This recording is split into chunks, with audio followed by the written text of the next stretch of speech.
I really don't think World War II needs much of an introduction. It's a pretty straightforward conflict, and it's taught extensively in schools across the world. But for those who want to look just below the surface of the war, some things begin to stick out. From lost treasures, to unidentified flying objects, to entire legions disappearing into thin air, there's a lot of mystery surrounding the bloodiest conflict of human history. And by a lot, I mean 111 entries scattered across 10 tiers of an iceberg chart. Now you know what an iceberg chart is. I love them, you love them, but that person might not. In the simplest terms, an iceberg chart is a way of categorizing information. The higher you are, the more known the entries are, but as you go down, they become less known and more obscure. Before we continue, I'm going to give a content warning right now. The entries ahead deal with the following triggering content, and if I hit a particularly brutal entry, I'll have an additional warning. But enough of that. Like I said, there's 111 entries in this iceberg, and this video is going to be massive. This is by far the biggest project I've ever worked on, so any amount of support you give would be amazing. Drop a like, consider subscribing, and join me with Tier 1.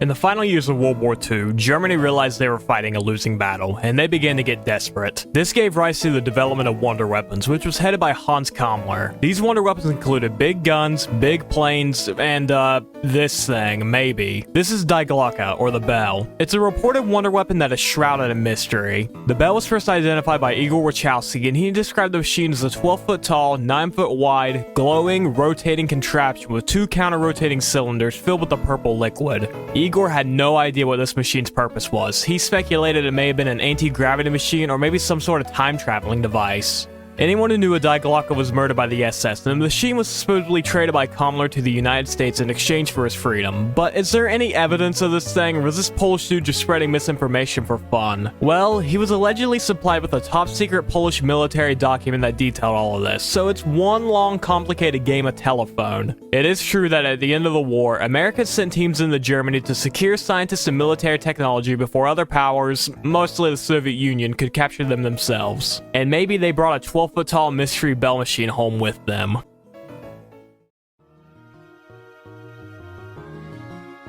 It's pretty well known that when Germany took over Europe, they took anything with a dollar sign on it with them. The Lost Gold Train refers to the conspiracy theory that in the final months of the war, the Germans loaded a train in southern Poland with 330 tons of gold, jewels, paintings, and weapons. It left Breslau, arrived at a station in Friedberg, but did not reach the final stop in Waldenburg. People believe the train entered a coal mine and was sealed away to be retrieved later.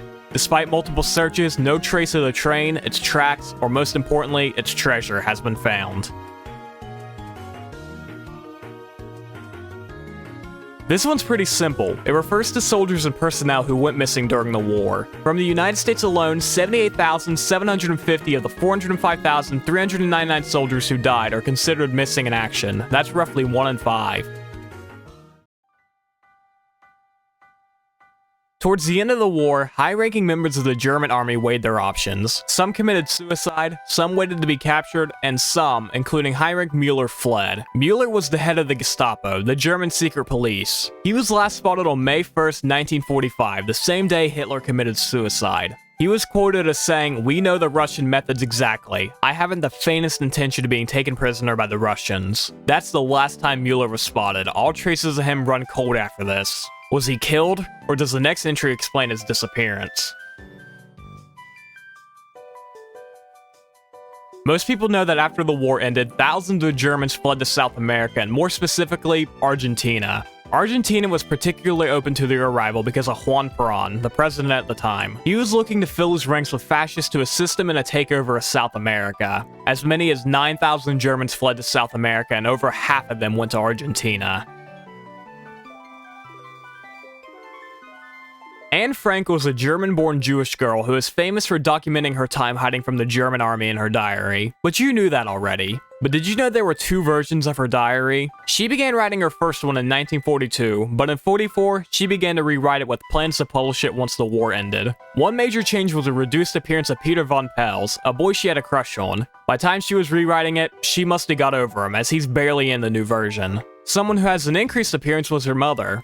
Anne and her mom had a strange relationship, which she detailed in her first diary, but in the new one, she was kinder to her. Leaving out the line, "She is precisely the kind of example I do not want to follow."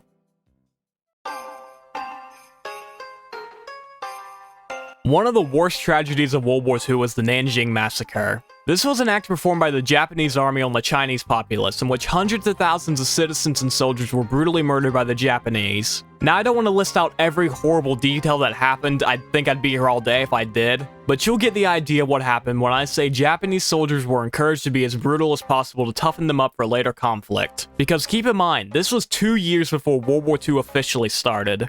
Nanjing was destroyed, and it took decades to be repaired. Today, Japan is iffy on acknowledging their involvement, and in 1990, they straight up denied it happened. But in recent times, oh, never mind, they're still pretty shady.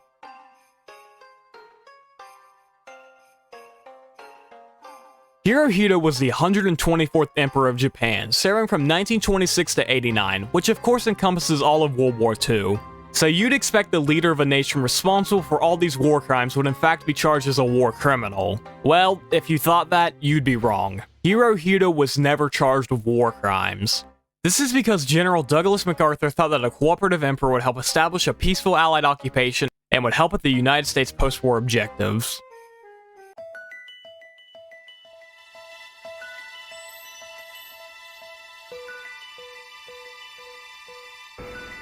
Moving on to Tier 2, and we're beginning with the disappearance of Flight 19, which was the designation for 5 bomber planes that disappeared during a practice run. The run was to consist of 3 major moves: a flight to some tiny islands to practice dropping bombs, a turn towards Grand Bahama Island, and another turn to return back to base. At first, the run went well and was on course, but in the back half, the pilots had this to say. We can't be sure where we are. Repeat, we can't see land. Contact was lost for about 10 minutes before it resumed, but a sense of panic seemed to fill the cabin. We can't find west. Everything is wrong. We can't be sure of any direction. Everything looks strange, even the ocean. Another 20 minutes passed before another pilot called the tower, but now they sounded hysterical. We can't tell where we are. We can't make out anything. We think we might be 225 miles northeast of base. The pilot rambled incoherently for a few minutes before the last words from Flight 19 were recorded. It looks like we're entering white water. We're completely lost. For 5 days, the Coast Guard searched the Atlantic and the Gulf of Mexico. Over 250,000 square miles were searched, and no wreckage was found. Flight 19 went down over the Bermuda Triangle, the mother of all conspiracy theories. But the reality is, they probably got off track, ran out of fuel, crashed into the waters, and were abducted by aliens. Castle Litter is probably the weirdest battle of World War II. The place was used as a prison for French VIPs and politicians. Towards the end of the war, the guards abandoned the castle, and some SS soldiers were ordered to execute the prisoners, so they planned an escape. They sent a message out with the prison's chef, who encountered Joseph Gangl. Now, Gangl fought for the Germans during the war, but he became disillusioned with the effort. He was leading a band of about 20 others who felt the same, but he realized his numbers weren't enough, so he drove to the nearest American unit, waving a white flag. The Americans agreed to fight together and set up for Castle Litter in a Sherman tank. Once there, the army consisting of 35 Germans, Americans, and French celebrities set up defenses as the SS stormed the castle. The fight was dire, lasting all night and into the next morning. But finally, the coalition pulled through and they only lost 1 member, Joseph Gangl.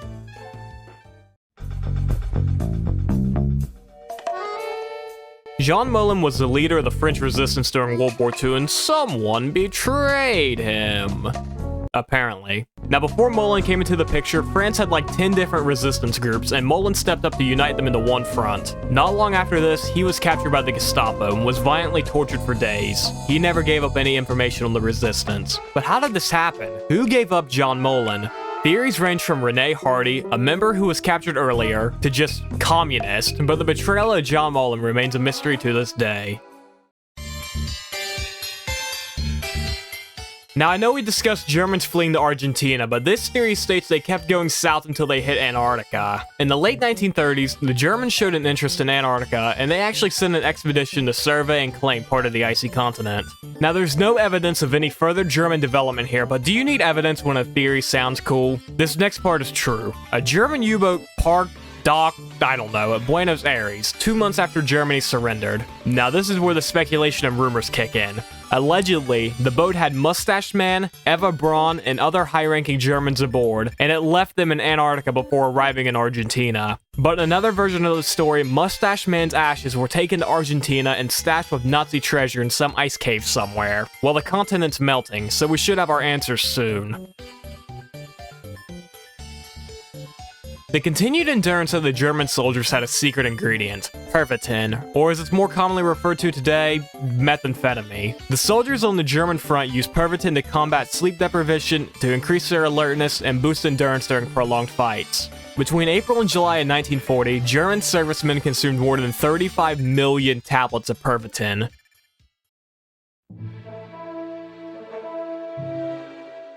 Victor Gerber was a pilot for the Royal Air Force during World War II, and he had several paranormal encounters while serving. However, I will be discussing the most prominent one, which happened a few years before the war. Victor was ordered to observe an old abandoned Scottish airfield in Drim. When he arrived, he noted how dilapidated it was. The strip was cracked and wildlife had moved back in. Later in the day, Gerber got back in his plane to fly home when he encountered heavy rain. He returned to Drim to catch his bearings, but the airstrip looked different. It was operational, with mechanics in blue overalls working on bright yellow planes. This obviously scared Victor, so he didn't land. He just headed home and decided to keep this to himself. That is, until 4 years later, the Drim airfield was repaired and the RAF switched their mechanic jumpsuits to blue, and they began to paint their planes yellow. Did Victor pull some Wizard of Oz shit and time travel during a storm, or once again, was he just spreading misinformation for fun?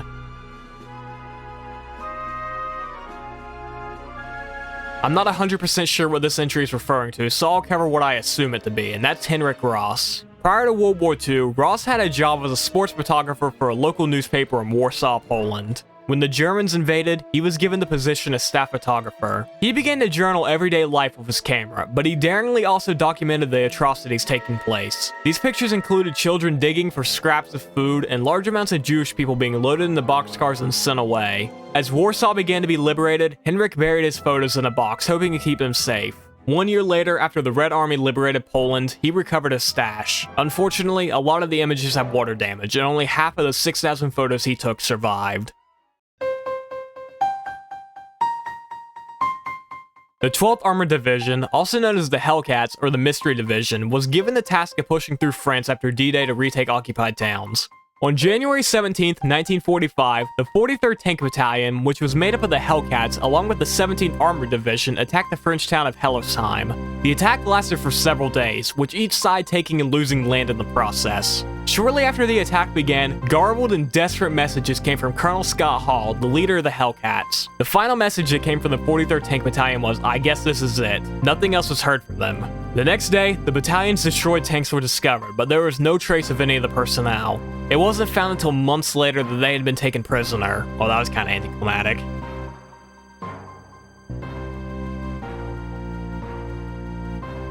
After Pearl Harbor, Japanese pilot Shigenori Nichikachi landed his plane on the Hawaiian island of Niihau. Prior to the attack, the Japanese planned for the island to act as a landing pad for damaged planes, and a submarine will be by soon to pick them up. The Japanese thought the island was uninhabited. They were wrong. Nichikachi was greeted by native Hawaiians as he landed, who had no knowledge of the attack. Two native Hawaiians by the name of Yoshio and Irene Harada spoke Japanese, and Shigenori told them of the attack. The Haradas kept it a secret, and Shigenori was placed under house arrest. He was treated well until that night, news of the attack on Pearl Harbor came through a battery-operated radio. The pilot was taken hostage, and his weapons along with military documents were seized by Hauea Kalehano, the first man to greet Shigenori as he crashed. However, he convinced the Haradas to help him escape. Since there was no sign of the submarine, Shigenori decided on Plan B, die with honor. He began to terrorize the town, setting buildings on fire and taking hostages. He wanted his papers back from Hauea, but he was eventually overpowered by his hostages. Shigenori was killed, and knowing what would happen to them for assisting the enemy, Yoshio Harada committed suicide. Irene Harada was imprisoned for 3 years.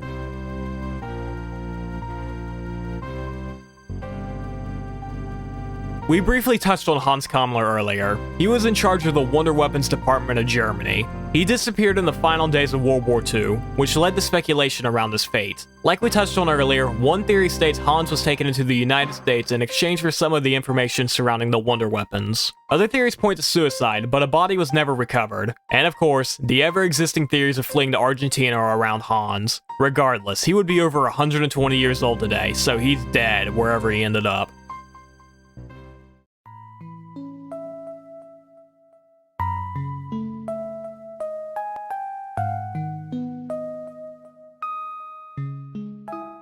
We briefly touched on Anne Frank earlier, and this mystery refers to who gave her up. You see, Anne Frank stayed hidden for 2 years before suddenly being discovered by the German army. So what happened? Why was Anne Frank suddenly discovered? Well, reports of an anonymous phone call was made that tipped off German police to her hiding place, but who made this call? One theory states it was Anna Jake, a Jewish woman who was captured and given the choice between deportation or assisting with catching other Jewish people. But evidence of the phone call is next to non-existent. In 1944, when Frank was captured, phone lines were down across the country, and regular citizens would not have access to a private phone line.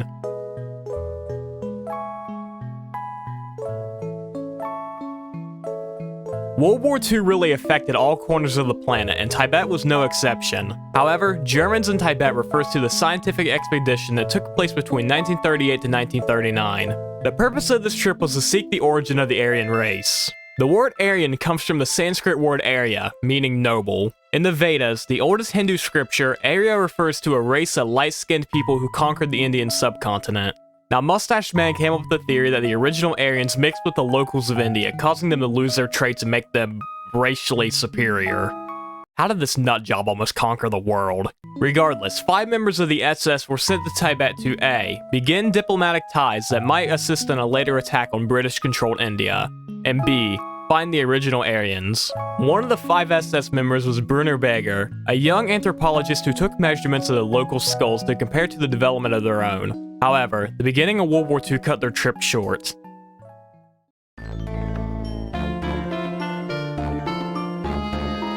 As we discussed, in their invasions, Germany took everything with a dollar sign on it with them, and Poland was no different. Poland is missing several national treasures, including the Knights Templars treasure, the entire collection of the Warclaw University Library, and the Amber Room, which we will discuss soon.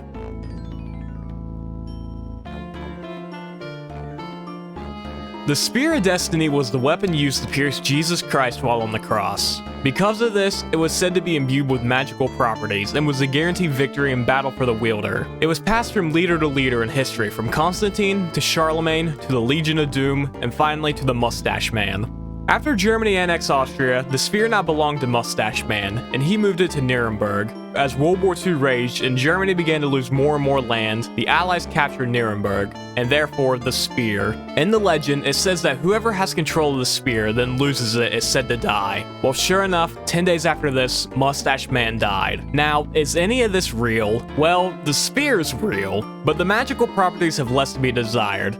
Mustache Man believed in it, and he paid the price for it.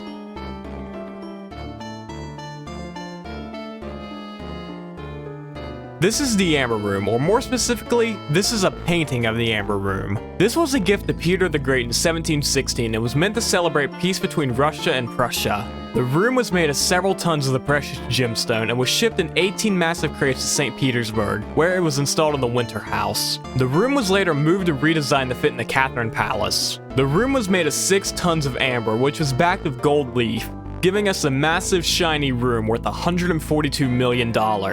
World War II rolls around and Germany begins Operation Barbarossa, which saw tons of art removed from Russia, including the Amber Room. The room was shipped to Germany and was reinstalled in the Königsberg's castle. Now we enter late 1943 and the war begins winding down. The Amber Room was packed up once again as the Allied powers grew closer. The castle was destroyed in bombing runs, and with it, any trace or trail of the Amber Room.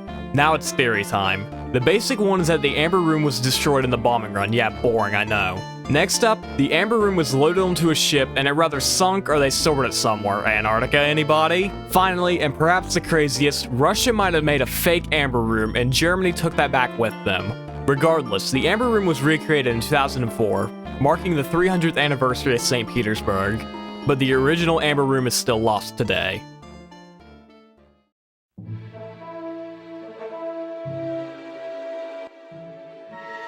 Foo Fighter is a blanket term that describes unidentified flying objects spotted by both America and Britain in World War II. One story comes to us in 1944, when British pilot Edward Shoulder described 10 bright orange lights following at high speeds.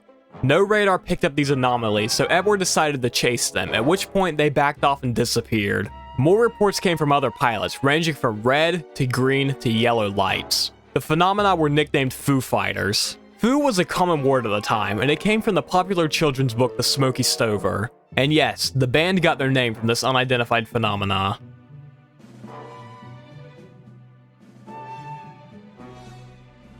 Jesus Christ, these assholes were storing treasure wherever they wanted to, huh? This one might have some backing, as Lake Toplitz served as an isolated testing ground for Germany. The theory states that at the tail end of the war, Germans were loading up boats of treasure to be sent to Lake Toplitz, to dump into the water for later retrieval. However, if there's treasure at the bottom of this lake, it's probably gone forever. It's a 300-foot drop with layers of sunken logs at the halfway point. There have been searches at the lake, but they've already killed 5 divers.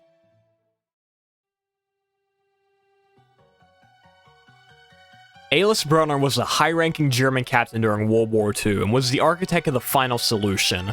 He personally oversaw the killings of 130,000 Jewish people, but like many high-ranking members, his ending remains ambiguous. He slipped through the Allied powers' hands at the end of the war and fled to Egypt in 1953. He remained on the run for the rest of his life, hopping between various African and Middle Eastern countries. Several reports of his death have popped up. The major one was in Israel, who claimed to have got him in a parcel bombing in 1961. However, he survived this and moved to Syria. He finally died at the age of 89 in a basement in Damascus. He lived his last years in squalor, eating very little while refusing to bathe.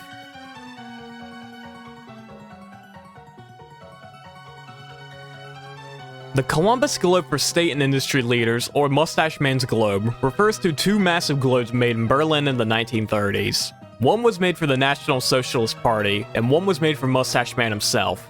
The globe was the size of a Volkswagen Beetle and had several modifications in comparison to a standard globe. For example, Ethiopia was renamed Italian East Africa. When Berlin was captured by the Soviets, they added their own modifications. They put several bullet holes through Germany, and that's the last verified mention of Mustache Man's own personal globe. Today, there's a total of 3 of these in Berlin, but no one knows which one was owned by the former dictator.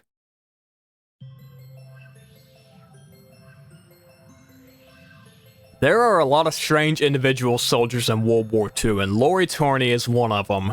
He earns his spot on this iceberg because of his efforts in fighting with Finland, Germany, and finally, the United States. Following the invasion of Poland, the Soviet Union had their eyes on Finland. Stalin tried to annex the nation, but they refused it, so Stalin went for the invasion, beginning the Winter War. This gave Laurie his first experience with fighting, being assigned the position of light infantry, which was tasked with taking out Soviet tanks. At the end of the Winter War, Finland became a neutral country, but Laurie still wanted to fight. So once Germany attacked the Soviet Union, Laurie was right there with Germany to fight. However, he was injured in a landmine explosion and was hospitalized for several weeks.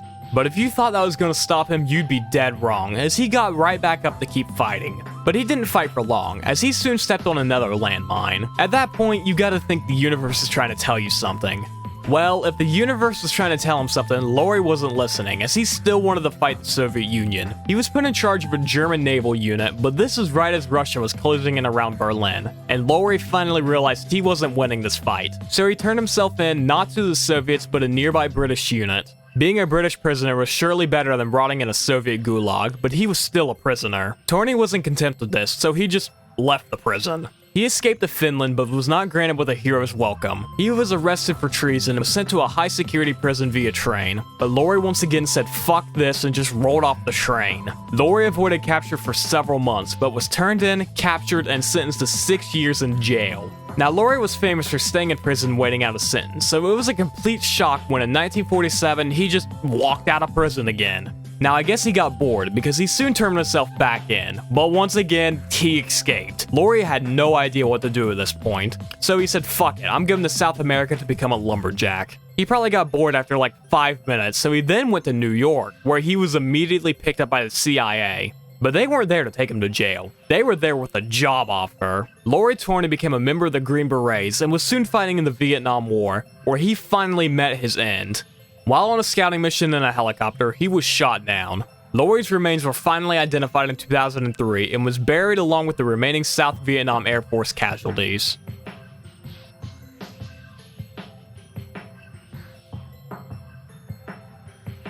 The Chickajima incident is the story of how we almost had a president be cannibalized.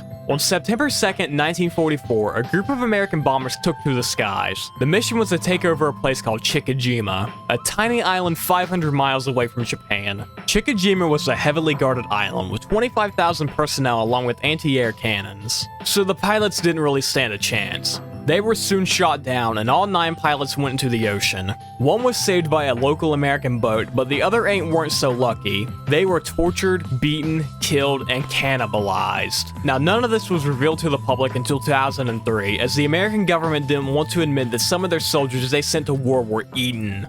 As for that 9th pilot, it was the 41st President of the United States, George H.W. Bush.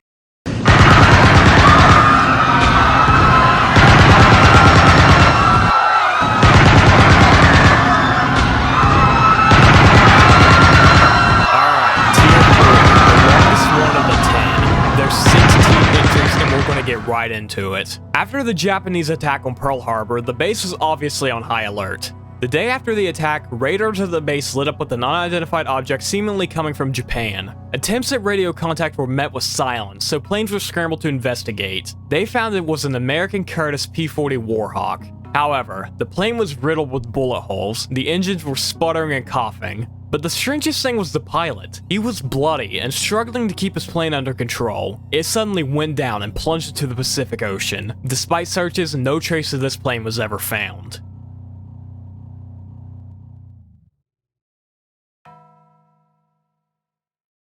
The Ghost Army was a secret unit of the United States Army during World War II. But instead of fighting the Axis powers head-on, their goal was to trick them. They used inflatable tanks along with speakers that blared pre-recorded tracks of soldiers in action. This was done to divert enemy attention and mislead German forces about the actual location and strength of American units.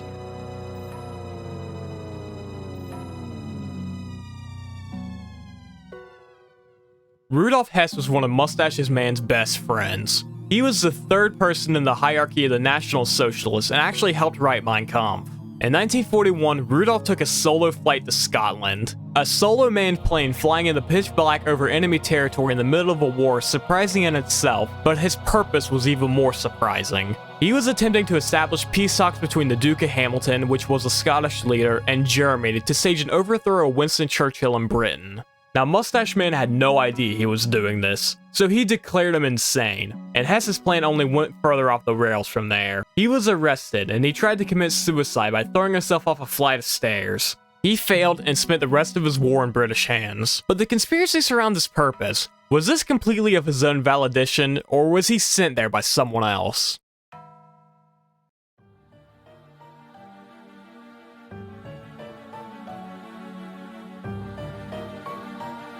Very, very, very few conflicts of World War II took place on the United States mainland, and the Battle of LA is the strangest one to take place. I'm kinda surprised it's down the slide, I think it's pretty known. But regardless, the event took place on February 25th, 1942. This was only 3 months after Pearl Harbor, so paranoia was at an all-time high.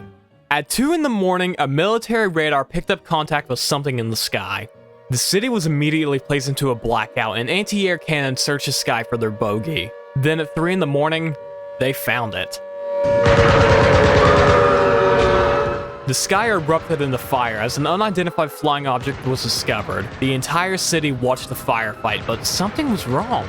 They saw the explosions from the ground cannon, sure, but no one could see what they were shooting at. I could barely see the planes, but they were up there alright. I could see about 6 planes, and shells were bursting all around them. A coastal artilleryman by the name of Charles Patrick later wrote in a letter. But officially, no Japanese planes were discovered. So what were these people shooting at? Was this just paranoia taking over? Or was there something in that LA sky that night that American weapons couldn't take down?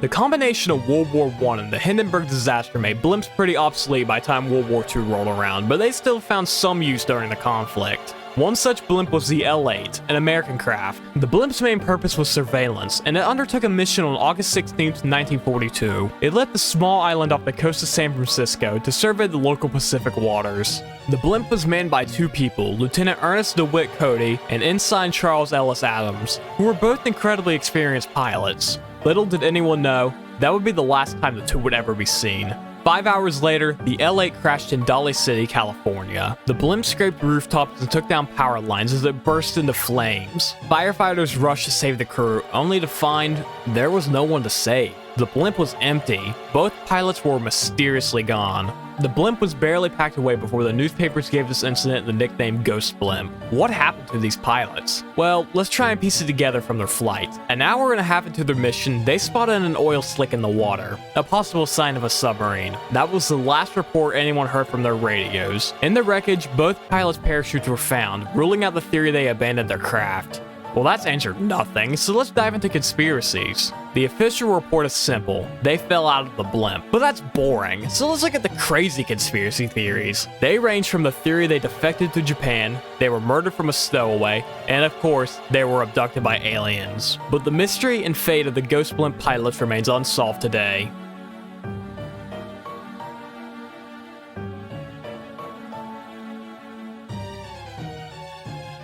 More missing gold, this time from Erwin Rommel, one of the German generals. His unit was responsible for taking 20 million euros worth of gold from Tunisia. The gold was extorted throughout the entire war, and is still missing to this day.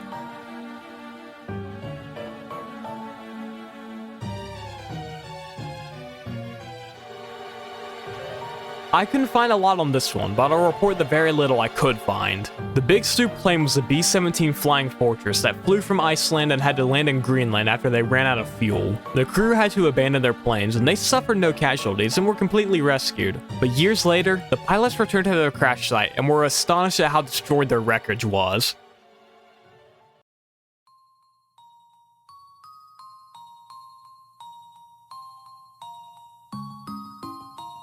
Japan had several strange plots to attack the United States mainland, and the Fugo balloon bomb was one such plot. The balloon had a diameter of 33 feet and was filled with explosives. Japan launched thousands of these things against the west coast, with the plan to start forest fires and to spread panic. However, the bombs were ineffective, as the west coast was in its damp season. But one bomb landed in Oregon and killed 6 people. The event was censored by the US media, both to present the spread of hysteria and to prevent Japan from knowing they succeeded in some capacity. These were the only casualties of World War II to pass on the continental United States.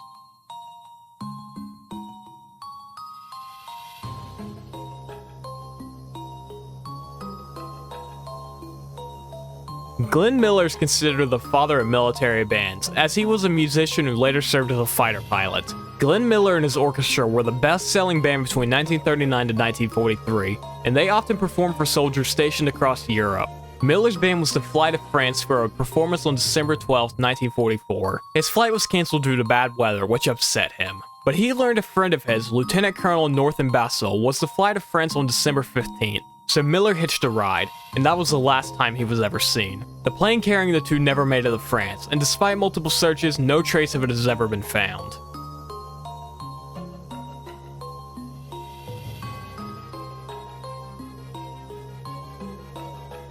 The Bloodfahne, or the Blood Flag, was an icon of 1920s Germany. It was originally carried during the Beer Hall Putsch, in which it was soaked in the blood of 2 people shot there. The flag was hung in the National Socialist headquarters in Munich, and it was taken to special ceremonies like funerals for higher-ups. The flag was last seen publicly on October 18, 1944 at a funeral, before it disappeared altogether. Historians believed it was rather destroyed in the Allied bombings of Munich, or was taken by the Americans as a trophy.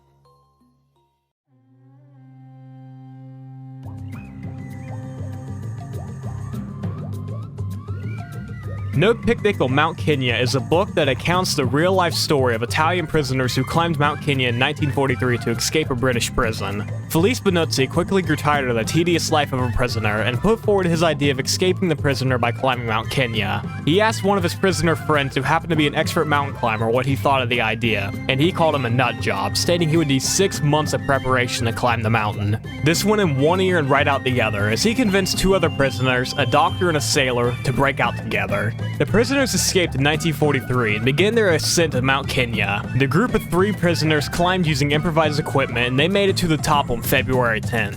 After this, they probably looked at each other like, alright, what the fuck do we do now? So they climbed back down Mount Kenya and went right back to their POW camp. They received 7 days of solitary confinement for this. The book was first published in 1946 and was actually written by Felice Benuzzi.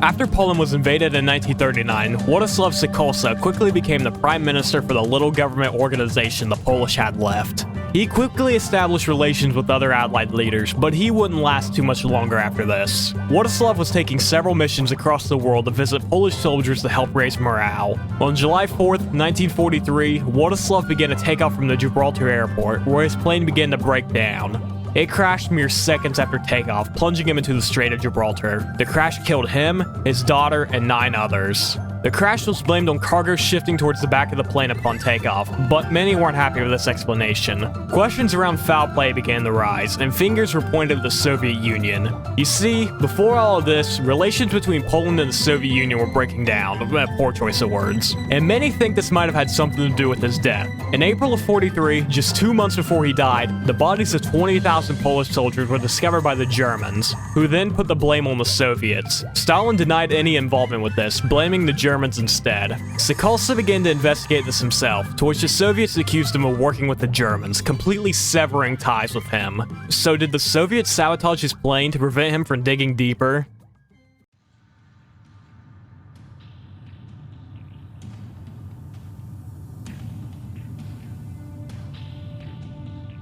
Joseph Mengele is one of the evilest figures of World War II. Nicknamed the Angel of Death, Joseph oversaw a lot of the killings at Auschwitz and was running several deadly experiments on his prisoners. Some of his most heinous experiments were practiced on twins. One twin was usually kept as a control, and the other was subjected to everything from blood transfusions to injections with diseases. They also were amputated and murdered. The twin that died was dissected and studied, while the surviving twins were also killed and subjected to the same scrutiny. In Mengele's mind, twins would reveal the secrets to heredity and would help fulfill Germany's idea of a pure future. Joseph Mengele is one of the highest-ranked Germans to never be captured by Allied powers, dying on February 7th, 1979. He died from a stroke while swimming in Sao Paulo, Brazil, causing him to drown.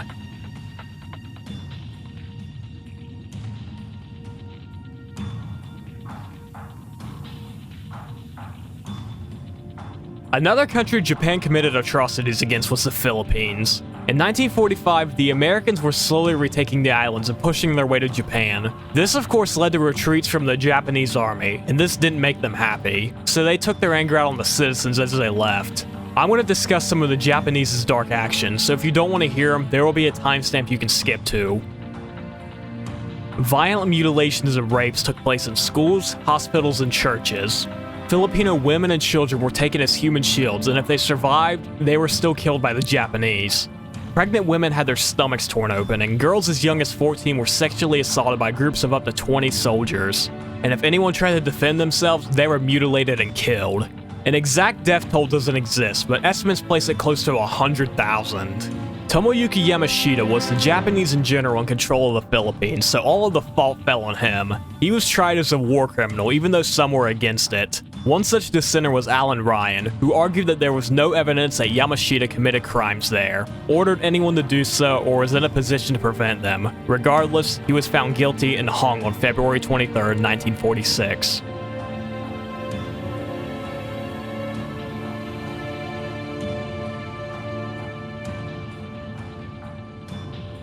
While we were discussing Pervitin, we never discussed how it was taken. Enter Panzerchocolate, or tanker's chocolate. These were chocolate bars mixed with Pervitin, which were then given out to tankers to boost their endurance and keep them going. Now this is a myth, a legend and a ruse. There's no concrete evidence of Germans eating meth chocolate. The only mention of it comes from the book Shooting Up, A History of Drugs and Warfare by Lucas Kamienski. So it's possible he heard a rumor of the tanker's chocolate and included it in his book without verifying his source.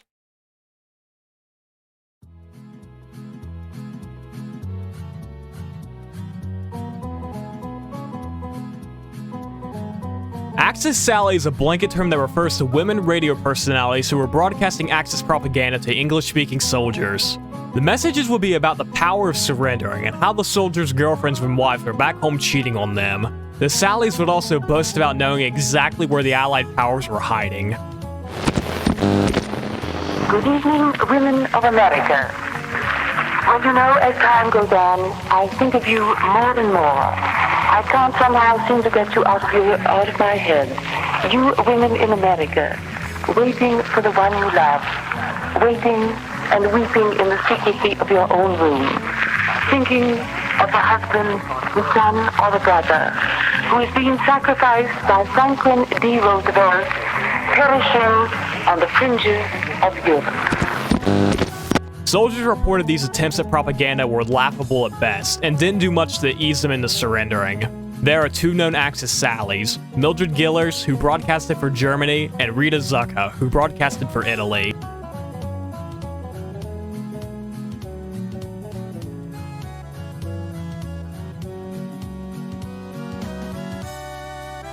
Listen folks, I don't know about you, but talking about all these whack job conspiracy theories surrounding World War II for this long almost drives a man crazy, so I'm taking a break. And my good friend and moderator of my Discord server, Penny Pincher, is going to cover the next few entries. Don't worry, he has a great voice.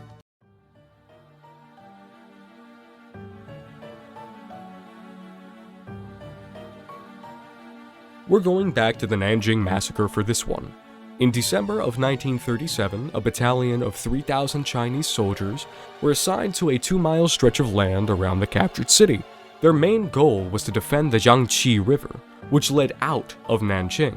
On the evening of December 9th, Commander Li Fuxian went to bed after checking in with his soldiers. They were dug in and on high alert. However, the next day he was awoken with horrible and quite frankly disturbing news. The battalion was gone. Not dead, gone. There was no sign of a fight or any form of a struggle either. A few soldiers remained and were questioned, to which they said they had not seen any movement from the bridge and there were no sounds of combat. Two possible theories emerged. One, they abandoned their post and kept heading west, or they headed east across the bridge into Nanjing to surrender. This is unlikely as the remaining soldiers didn't see movement and the Japanese likely would have just killed them. Now, of course, there are the crazy theories like the idea that they may have slipped into a parallel reality or aliens abducted them, but regardless of what happened, 3,000 Chinese soldiers disappeared, and no one knows how.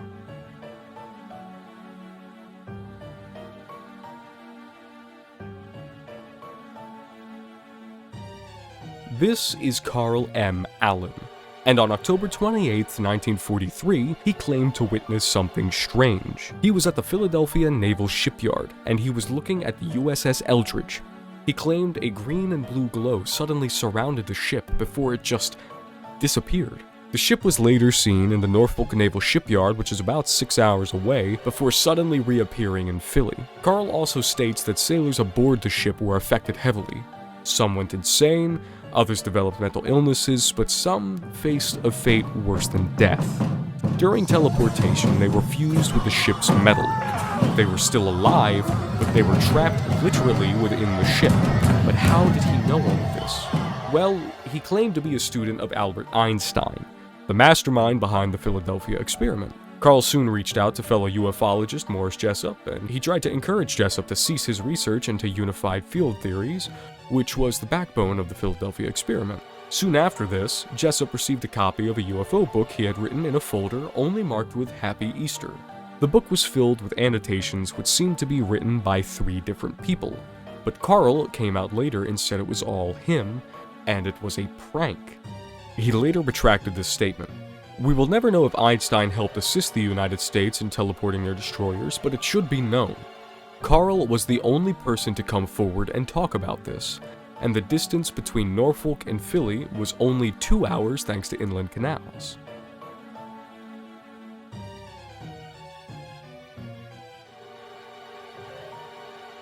The sun gun is another wonder weapon that was imagined by the Germans. First designed in 1929, the idea was to put a massive mirror on a satellite, send that shit into space, and design it in a way that vast amounts of sunlight could be directed towards the Earth. It was calculated that a mirror of 9 square kilometers could direct enough sunlight to boil an ocean. These were only discussions, as the scientists also thought it would take 100 years to complete.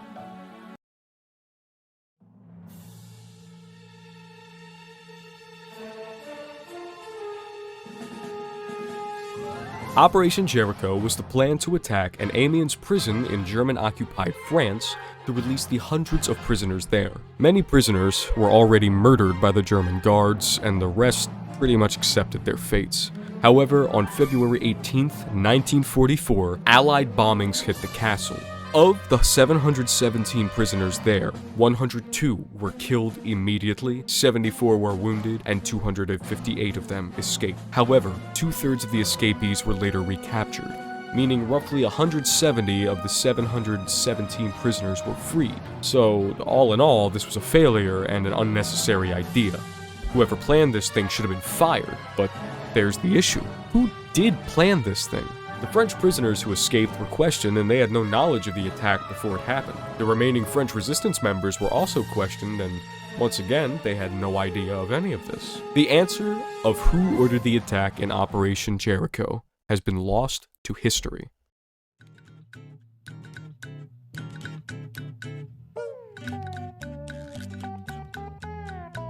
Alright, I'm back. Doesn't he have such a nice voice? Anyways, Portrait of a Young Man was an oil painting done by Raphael in the 16th century. The painting was in Poland, and after the German invasion, it was moved from the Czartoryski Museum to a house in Sininois, along with other artworks. However, the paintings were discovered by the Gestapo and Hans Frank, the person in control of Poland after the invasion. The paintings were shipped to Berlin to join the Germans' ever-growing collection of stolen treasure and art. In January of 1945, Frank Hess took the painting for his own personal use at the Warwick Castle. This is the last time the Portrait of the Young Man was spotted. Frank Hess was arrested in May of 1945, and he had his house ransacked, where several stolen pieces of artwork were recovered. The Portrait of a Young Man was nowhere to be seen. Today, it's considered one of the most important and most valuable missing artworks from World War II.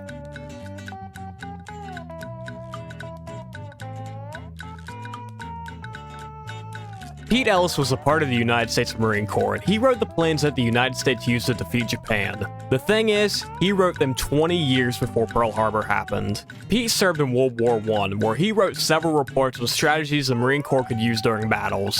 After World War I ended, Ellis was summoned to the Marine headquarters when he began to write Operations Plan 7112-H, Advanced Base Operations in Micronesia. It rolls right off the tongue. The report prophesizes a war with Japan, and he put in strategies on how to win it. The book has some eerily similar passages in it, like this one. Considering our consistent policy of non-aggression, Japan will probably initiate the war, which will indicate that, in Japan's mind, she believes that, considering her own defensive position, she has sufficient military strength to defeat our fleet. Continuing on, Ellis details how the Marines should go from island to island in the Pacific to establish ground dominance as they grow closer towards the Japanese mainland. Pete also talked about how weak and vulnerable Guam was, as the territory belonged to the United States, but there was no military presence there. Now, all of this should sound familiar, as it's exactly what happened. Japan struck first, and they took over Guam mere days after this, and America began island hopping to grow closer towards the Japanese mainland. And keep in mind, Pete wrote this 20 years before any of this happened. For the next 2 years, Ellis traveled the Pacific, surveying many of the islands he wrote about in his report. He spent some time in Japan before traveling to Palau, and all throughout this, he drank heavily, and he revealed secrets of his missions to the locals. While staying on Palau, he was given 2 bottles of whiskey from Japanese police officers, and he died that same day. So did Pete Ellis accurately predict Japan's invasion plans and he paid the price for it, or did he kill himself through his own vices?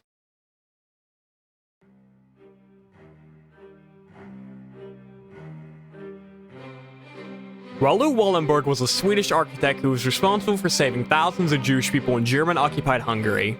He did this by giving the populace jobs while providing protective documents and security details. In February of 1945, Soviet forces liberated Budapest, and Raoul's mission was over. Or so he thought. He was detained and arrested by the Red Army, and that was the last time he was ever spotted. The Soviets have a history of paranoia, and this may have been the reason for his arrest. Raoul Wallenberg was recruited by Ivar Olsen, an American agent who was a part of the Office of Strategic Services, which was the forerunner to the CIA. This convinced the Soviets he was a double agent, prompting his arrest. Now, Sweden didn't really care at first. They were more concerned with keeping Russia as an ally instead of asking them about this one person. It wasn't until 1946, under pressure from the Swedish public and the Foreign Office, that the Swedish minister requested an interview with Joseph Stalin to discuss Wallenberg. Though there was evidence of him being imprisoned in Moscow, Stalin straight up said he was dead, and that was the story for 11 years.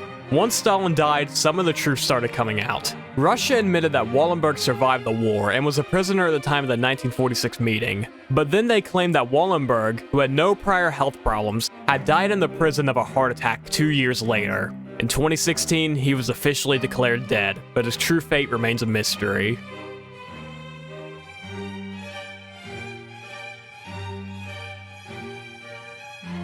Hermann Göring was one of the highest-ranked Germans in World War II and was a major factor in the creation of the German police state. He's one of the few higher-ups who was actually captured and stood to face trial at Nuremberg. He was found guilty, of course, and was sentenced to death by hanging, like many of his fellow war criminals. On the morning of October 15, 1946, guards went to get Hermann to prep him for execution, but there was one slight problem. He was already dead. He committed suicide by ingesting cyanide. Göring was tried on September 30th, and he was in prison for a year before any of this happened. So how, or why, did Hermann Göring commit suicide on the day of his trial? The Allied powers knew of other Germans who took cyanide to avoid justice, so why wasn't he searched for it? We may have the answer to this one. Herbert Lee Stivers was a 19-year-old private who served as a prison guard at Nuremberg, and he had access to Hermann Göring. In fact, he became friends with him. He spoke good English and they both had similar interests. A girl calling herself Mona soon started visiting Herbert, and they became friends. She wanted Göring's autograph, so Herbert got it for her.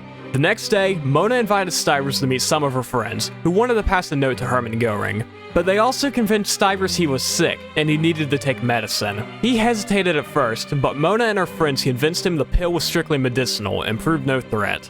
Herbert then smuggled both a note and a pill and a fountain pen to Hermann, and it turns out the pill wasn't harmless. It was cyanide, and Hermann took it 2 weeks later, escaping justice.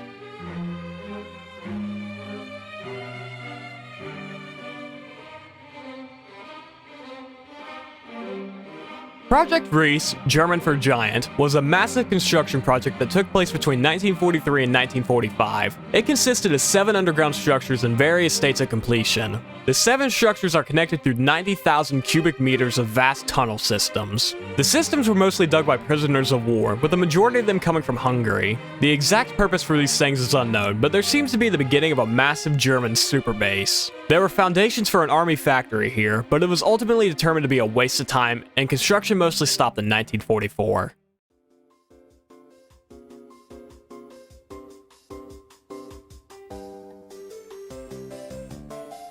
Tokyo Rose was Japan's answer to the Axis Sallies of Europe. It was the name American soldiers gave to all female English-speaking radio broadcasters of Japanese propaganda. Greetings, everybody. This is your number one enemy, your favorite playmate, Orphan Ann of Radio Tokyo. Little sunbeam whose throat you'd like to cut. We're ready again for a vicious assault on your morale. 75 minutes of music and news for our friends, I mean our enemies in the South Pacific. Now, Tokyo Rose wasn't just one person, it was a collection of women who worked for the Japanese Empire. However, after the war, the most famous of the Tokyo Roses was found. In September 1945, Eva Togori Dakino, a Japanese American, attempted to return to the States, where it was found that she was one of the Tokyo Roses. She's one of the few American citizens to be tried for treason.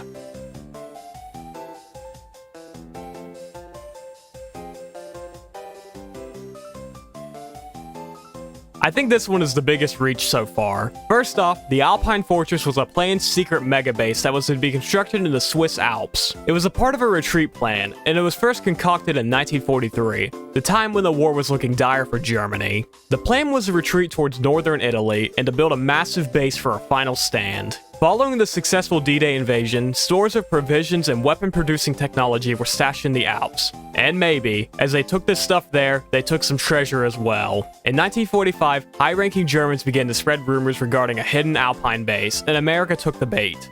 General Patton sent battalions south into the Alpine Fortress, where they met little to no resistance. So there's no Alpine Fortress, and there's no Alpine Fortress gold. Or if there is, it's so hidden, it's never going to be found.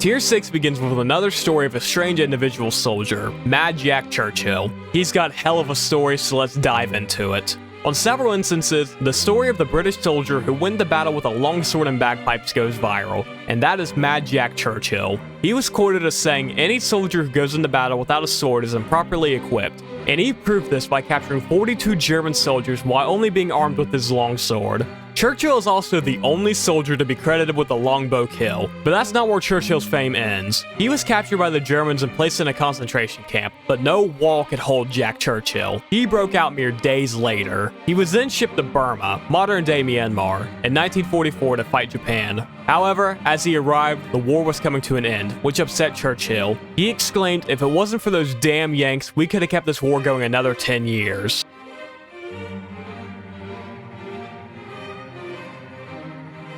Constance Manzalori was the personal chef to Adolf Hitler. She did this from 1943 to 1945, and she wrote about her time doing so in letters to her sister. She describes how he was a picky eater and how demoralized he became, causing her to feel as she already had one foot in the grave. On the evening of April 30th, 1945, Constance cooked the last meal for him, a plate of fried eggs and mashed potatoes, not knowing he was already dead. 2 days later, she along with other members of the SS fled the bunker. Attempting to avoid the Red Army, they fled to a holdout cellar. The group of about 6 left the cellar, and Constance went along with Trottel Junge, who previously served as Adolf Hitler's personal secretary. The two were wearing German jackets, so Constance went to find them some civilian clothing.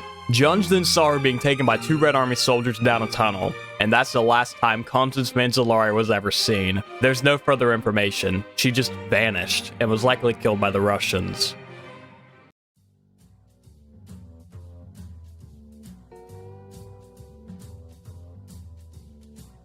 It wasn't just Germany stealing everything valuable in their conquest, Japan was just as guilty.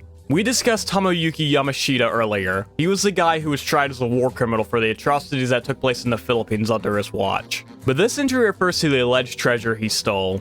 During his conquest, he was said to have stolen billions of dollars of treasure, including a golden statue of Buddha that was filled with diamonds. He was said to have buried his treasure across the Philippines to recover it later, but he never did, because as we discussed, he was tried and hung for war crimes in 1946. But that's not where the story of Yamashita's gold ends. In 1971, Rogelio Roxas, a Filipino locksmith and soldier, found part of the Yamashita treasure. Sometime in 1970, Roxas' group began digging on state lands near the Baguio General Hospital. The group found a system of tunnels with wiring, radios, bayonets, rifles, and a human skeleton wearing a Japanese army uniform. Roxas' group then discovered a thick concrete enclosure in the floor of the tunnel, which they broke through. Inside, they found several gold bars and the statue of Buddha we mentioned earlier. But Roxas' celebration wouldn't last long. 3 months later, the then president of the Philippines, Ferdinand Marcos, allegedly sent the National Bureau of Investigation, which was like the Philippine equivalent of like the CIA or FBI, to raid Rogelio's house. Both the gold and the statue of Buddha was seized by them. A month later, he was arrested and kept in jail for several years. After he was released, he began a lawsuit against President Marcos, but died under mysterious circumstances not too long after this. In 1992, Irene Marcos, the wife and widow to the former president, said her husband had found Japanese gold, but she refused to disclose how much was found or where it was now.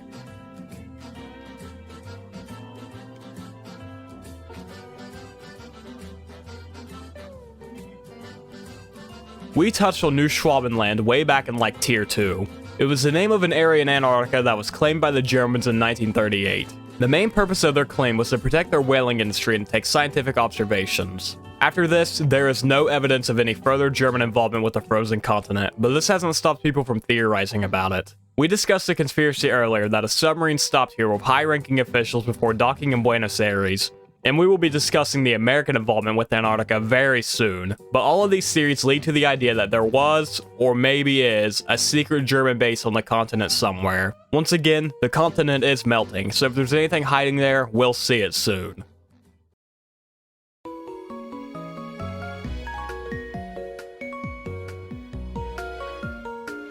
Another missing aircraft, but this one has a resolution. The Lady Be Good was a B-24D Liberator that disappeared after its first combat mission. On April 4th, 1943, the American plane left the Slouch airfield in Benghazi, Libya. Now, there were massive sandstorms in this area, and other planes already aborted their missions, but Lady Be Good continued on. This would soon prove to be a mistake.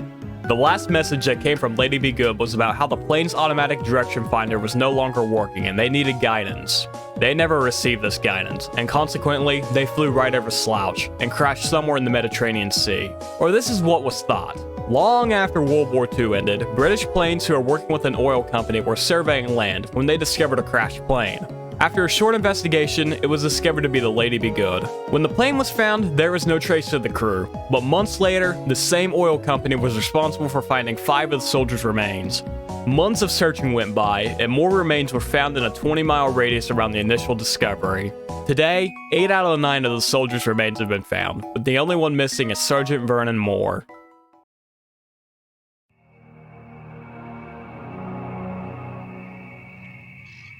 Occultism was incredibly prominent in Nazi Germany, and before this, it was even more so with Weimar Republic Germany.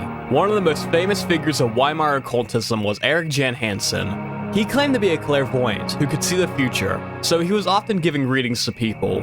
When Hitler was beginning to rise to power, he sought the mystic powers of Erich, getting several readings done by him. I see victory for you.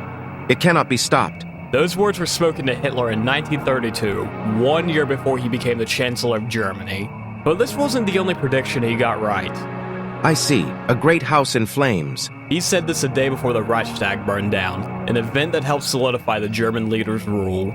But it wasn't just predictions Erich provided to Hitler. He also taught him a lot of his crowd-controlling technique, and just like general ways to conduct himself to a large gathering. It should be noted that these predictions were likely influenced by the fact Erich was so close to these higher-ups. He was probably telling them what they wanted to hear. After he successfully predicted the Reichstag fire, Erich was assassinated soon after, and was hastily buried at the edge of Berlin.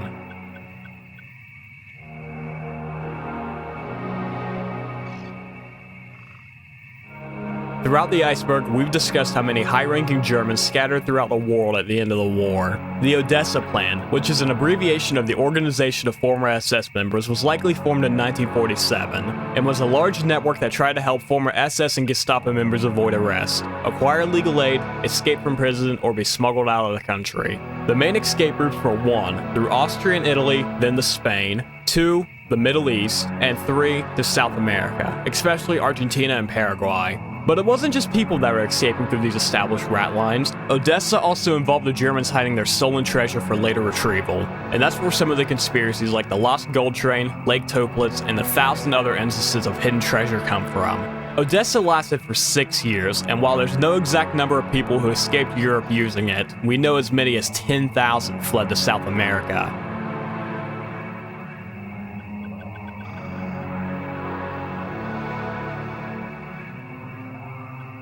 The 364th Regiment was one of the United States all-black regiments, and unfortunately, they were not treated well.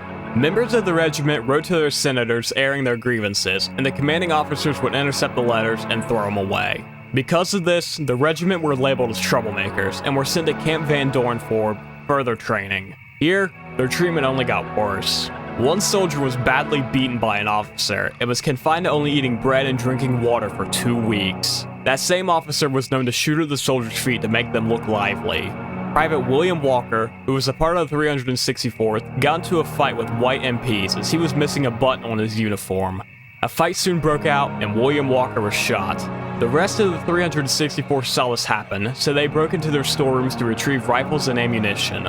A full-on riot broke out, and what happened next remains a mystery. After the riot was broken up, some soldiers were shipped to the Aleutian Islands to fight Japan, but rumors of a far worse fate soon appeared. It states that 1,200 members of the 364th were lined up and shot by white soldiers and civilians. The theory comes from the fact that there's no official report of where the rest of the unit went. and the fact that between the years of 1943 and 45, 800 names were wiped from their regimental roster. The United States Army continues to deny this, but an alternative answer has not been provided.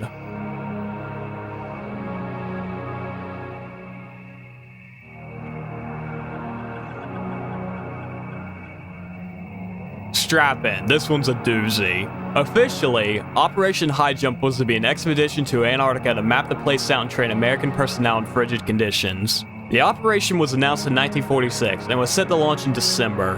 The operation involved 13 ships, more than 4,700 personnel, and a variety of aircraft. The mission was led by Richard Byrd and was meant to just be a survey mission, but people think High Jump had ulterior motives. We've discussed on several occasions about the conspiracies surrounding German activity in Antarctica, and High Jump ties into this. Many people think Operation High Jump was a mission to destroy the Nazi base hidden on the frozen continent. The main conspiracy comes from the lost journal of Richard E. Byrd, but sources say, as his unit pulled up to the frozen continent, they were engaged by enemy aircraft. After this, the team apparently landed and were taken to a Nazi underground base. Richard Byrd was allowed to leave after this, but his journal was seized and he was ordered to not talk about anything he saw. Roughly 8 years after these events, the United States launched Operation Argus, which was secret tests of the atomic bomb in Antarctica, and people believe this was done to destroy the underground base. 3 years after this, the Antarctica Treaty was signed, forbidding private individuals from going to the frozen continent. Now, I probably got a lot of this wrong, as this was far and away the hardest thing on the iceberg to research. I could hardly find anything on Operation High Jump because it's rather being hidden or there's simply nothing to find.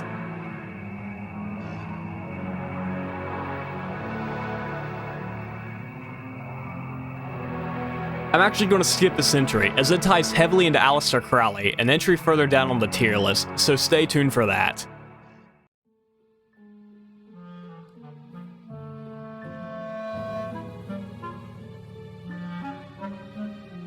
This is Gertrude Silver, and she served in the United States Air Force during World War II. She was a part of the Woman Air Force Service Pilots, or WASP for short. The group tested aircrafts, trained other pilots, but did not see direct combat in the war. Gertrude's boyfriend was a part of the Royal Air Force and would take her flying several times, sparking an interest in aviation. He unfortunately passed away, which further inspired her to fly. On October 26, 1944, Gertrude Silver entered an American P-51D Mustang and left Los Angeles National Airport to head for Palm Springs. Silver never made it to her destination. Extensive ground and water searches were launched, but no trace of her or her aircraft was ever found. So what happened to Gertrude? I'll start with the darkest theory, and that's the idea her plane was sabotaged. Unfortunately, WASP pilots were looked down upon by their male counterparts. The women pilots faced verbal harassment on the daily, but there were also no reports of sabotage against their planes. Men would stuff objects into the plane's engine and fuel tanks, slash the tires so they would have blowouts during takeoff, and would loosen parts of the plane, such as the controls. Perhaps the most famous case of this was when Betty Davis, another WASP, unfortunately crashed and died. It was found that sugar was poured in her gas tank. But until we find Gertrude Silver, or her plane, the disappearance of her will remain a mystery.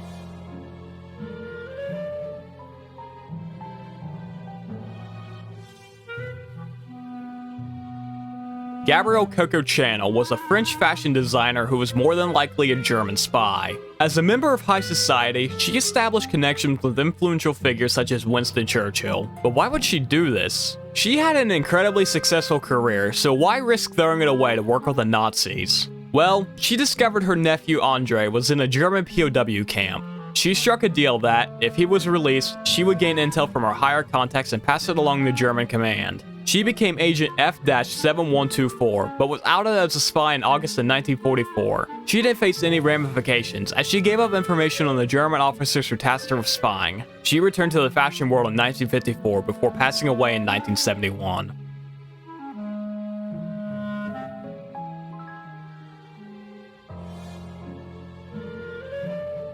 Masanobu Tsuji was a Japanese military officer, politician, and war criminal who played a significant role during World War II. During the war, he was tasked with several military campaigns and operations. He participated in the invasion of Manchuria in 1931 and later served in China during the Second Sino-Japanese War. Tsuji gained notoriety for his involvement in the Battle of Noronhan in 1939, where he played a role in planning and executing Japanese military operations against the Soviet Union. Suji's actions during World War II were marked by a ruthless and aggressive approach. He advocated for brutal tactics, such as the indiscriminate use of chemical weapons and the execution of prisoners. Suji's views and actions were controversial even among his fellow officers, and he often clashed with higher-ranked military officials. After the war ended, Masanobu fled his country. He first went to Thailand, then to China, then back to Japan, then to Laos, where he disappeared off the face of the earth. This was the last mention of Masanobu Tsuji. People believed he was killed in the Laotian Civil War, while others say he became an advisor to North Vietnam. Regardless, he was declared dead in 1968, and today you can see a memorial statue of him in Kaga, Japan.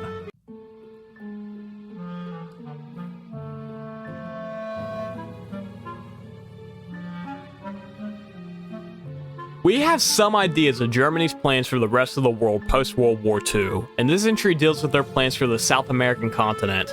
They're here, in this map. As you can see, the Germans had plans to divvy the continent into 5 different sections. There is very, very little information on this map, but what we do know is that German phrase means Air Transport Network of the United States and South America main lines.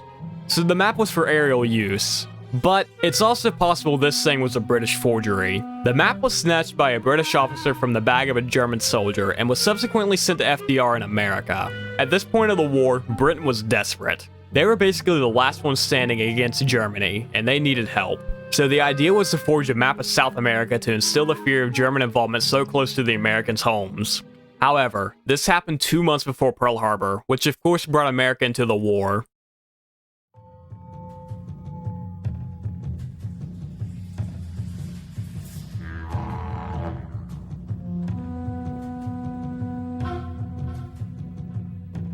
Tier 7 starts off with something we've already discussed. Twice. Do you remember that conspiracy that German submarines went to Antarctica before docking in Buenos Aires? Yeah, it's here again. On the morning of July 10th, 1945, 2 months after the Germans surrendered, the U-boat U-530 arrived at a naval base in Buenos Aires. The crews of the submarine were arrested and interrogated, but the trip was determined to be harmless. But a week later, a Hungarian exile in Argentina wrote in newspapers about how Hitler escaped. He theorized this submarine first went to Antarctica, dropped off any high-ranking officials, then they went to Argentina to look innocuous. A month after this, another German U-boat, U-977, arrived in Argentina, further adding fuel to this conspiracy.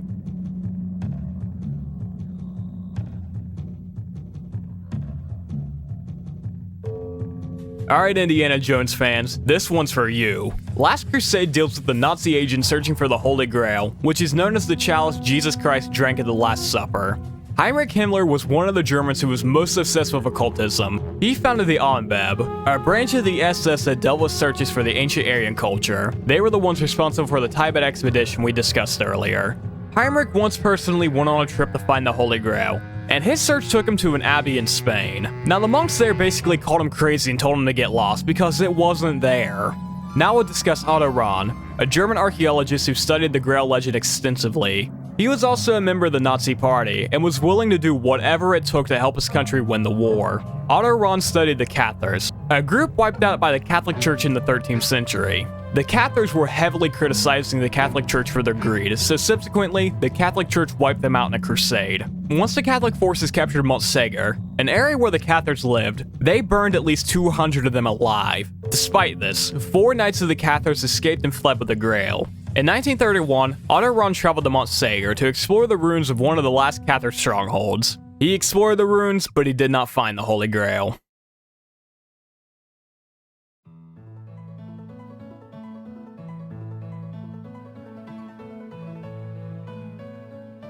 In 2016, Russian authorities discovered an old German base on the Alexandra land island. The base was named Schatzgraber, which is German for treasure hunter. It was first built in 1942 and was one of many of secret weather watching stations on remote Arctic islands. The base only lasted until 1944, after the crew stationed there became sick from eating rotted polar bear meat.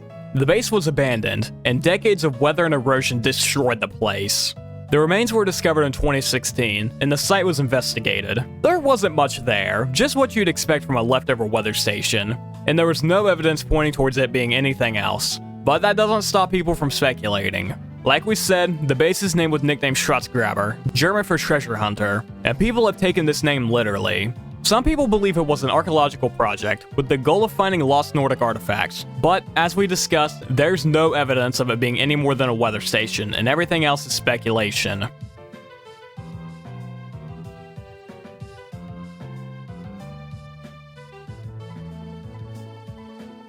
After Germany reunified in 1990, the state ordered aerial surveys of their land, and they found this. Yeah, that's a swastika made of trees. Those are larch trees, and in the fall, their leaves turn yellow, so they would majorly contrast the deep green pine trees. A surveyor was brought in, and he calculated the trees were likely planted in 1938. The trees were removed in December 2000, but that wasn't the only set of them. American soldiers found another set with the year 1930 written with them. And in September 2006, a set was found in Kyrgyzstan of all places.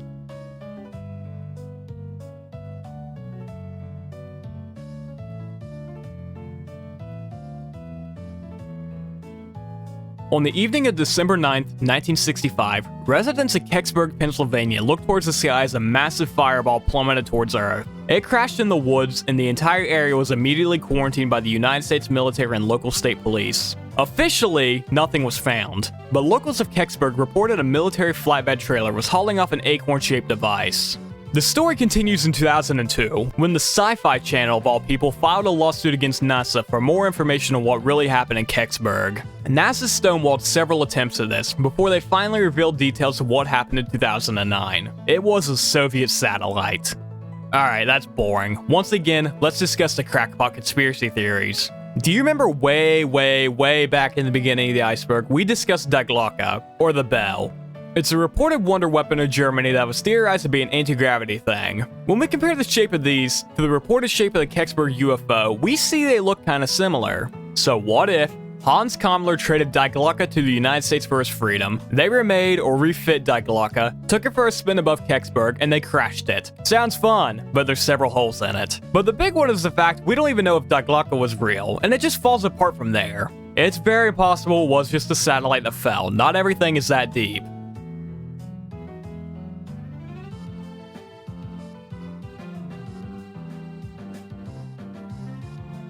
This is another entry I'm going to skip, as it deals with Operation Dead Man Floating, which is further down on the tier list. I'll explain it when we get there.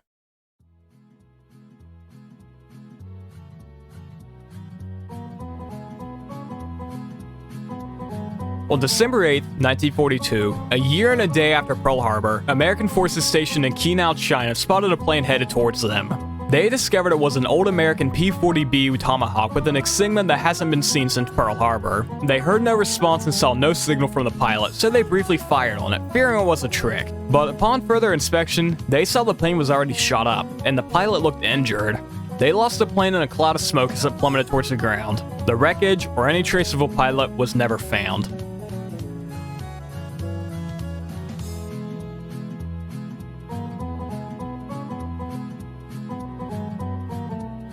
We've discussed lost paintings, lost gold, lost planes, and now we're discussing lost fossils. The Peking man was a subspecies of Homo erectus, and a batch of their fossils were found in the 1920s. The fossils were found in the Zhoukoudian cave system, which was outside Beijing, but at the time, Beijing was called Peking, and that's where the name came from. For the next 20 years, they were studied, but as World War II continued to impact China, they were sent to the United States for safekeeping.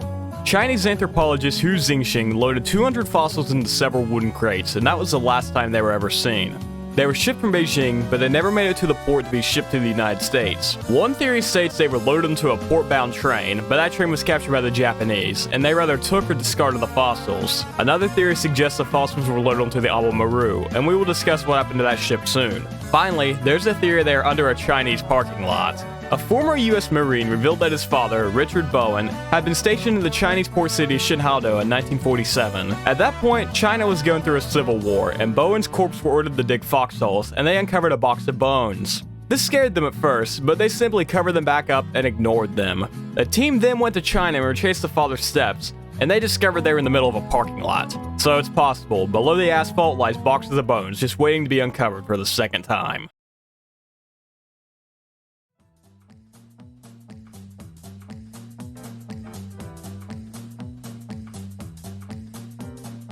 Young Kajan is a story that's similar to Lori Torney from a few tiers back. He also fought for 3 different countries throughout the war. He fought with Japan, then Russia, and finally with Germany during the D-Day invasion.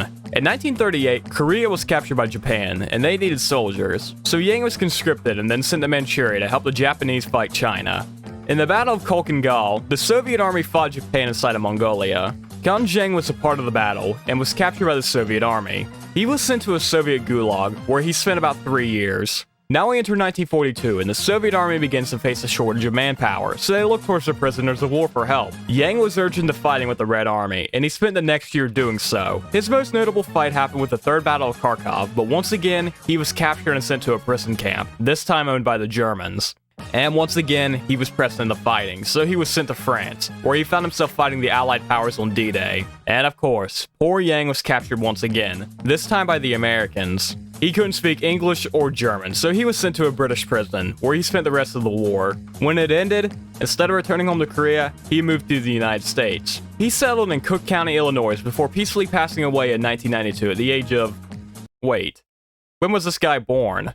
When you begin to dig for the answers to questions like this, you might realize this guy might have never existed. This is the only evidence of Yang Kajan, and it's not even known if it's him. His story has been reported on since the war ended, but there's no discernible evidence he ever existed.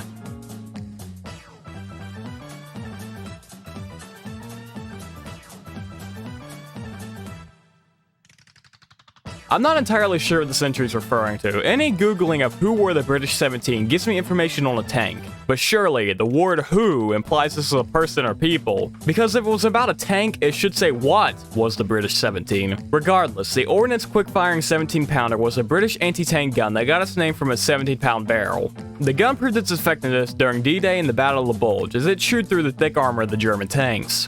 It's often cited as one of the most powerful tanks of World War II, and even saw service beyond this into the Korean War.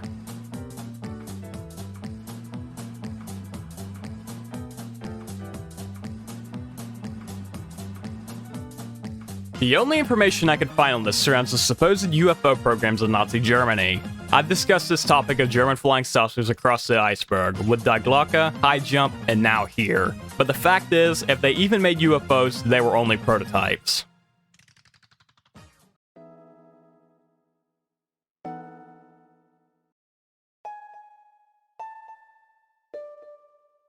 We have another UFO sighting, but it's finally not in the United States. It was in various Scandinavian countries, such as Sweden and Finland. These sightings took place in 1946, 1 year after World War II ended.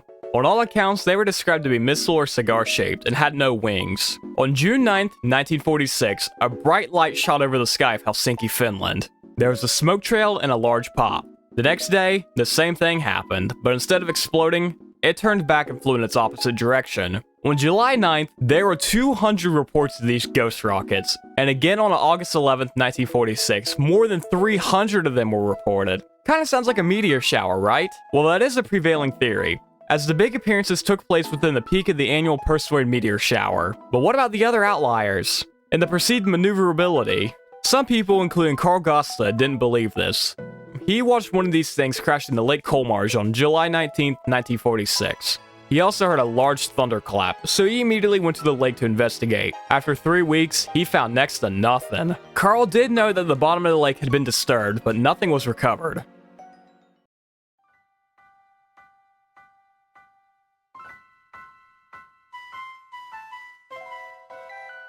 In April of 1943, 4 young boys playing in the wards of Worcestershire, England, discovered a gruesome scene. They found badly decomposed remains stuffed inside a hollowed-out wych elm tree.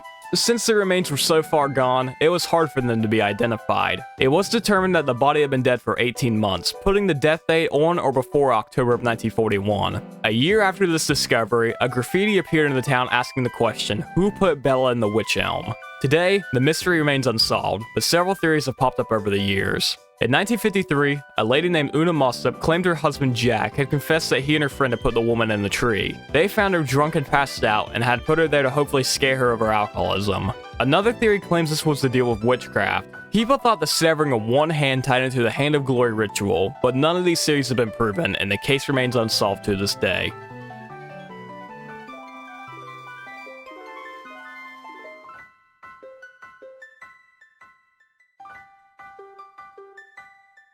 On March 23rd, 2015, deep within the tropics of the Andes Mountains in South America, a mysterious shelter was discovered. Upon further investigation, German coins minted during the Nazi era, fragments of German porcelain plates, and several swastikas carved into the building were discovered. This led the archaeologists to determine it was a Nazi hideout meant to be used after the war ended. The building was located in the north of Argentina, basically on the border between Paraguay and Argentina. However, the base seems to have got little to no use. We've already discussed how Argentina was particularly open to the arrival of Germans because of Juan Perón, so why would they need to hide them in some dump in the Andes Mountains? They were welcomed with open arms, causing this place to go abandoned.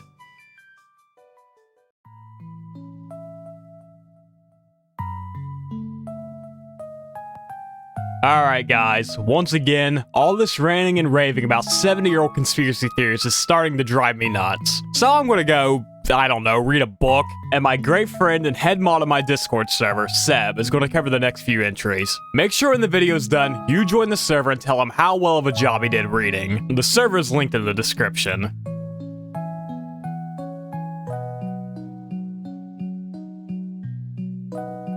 Aleister Crowley was a highly controversial and influential figure in the late 19th and early 20th centuries. He was an English occultist, writer, poet, and magician, best known for his involvement in various occult and esoteric practices, including Thelema, a religious system he founded. He gave himself the title of the Great Beast 666.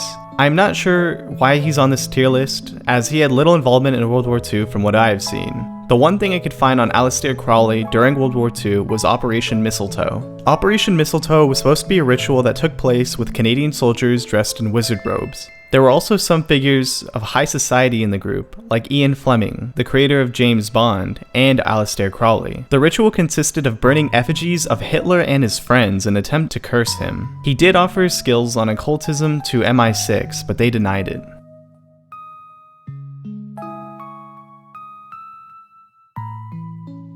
Kugelpanzer is another wonder weapon with very little information surrounding it. It's a one-manned armored vehicle that had an insanely low production rate. At least one of them was sent to Japan, but there is no record of it ever being used in battle. There's one on display in the Kubinka Tank Museum in Moscow. Since there's no surviving blueprints or reports of the ball tank, we can only speculate what its purpose was. It seemed to be more of a reconnaissance vehicle, as it had no weapons attached. It could have also served as a makeshift bunker, but once again, this is all speculation.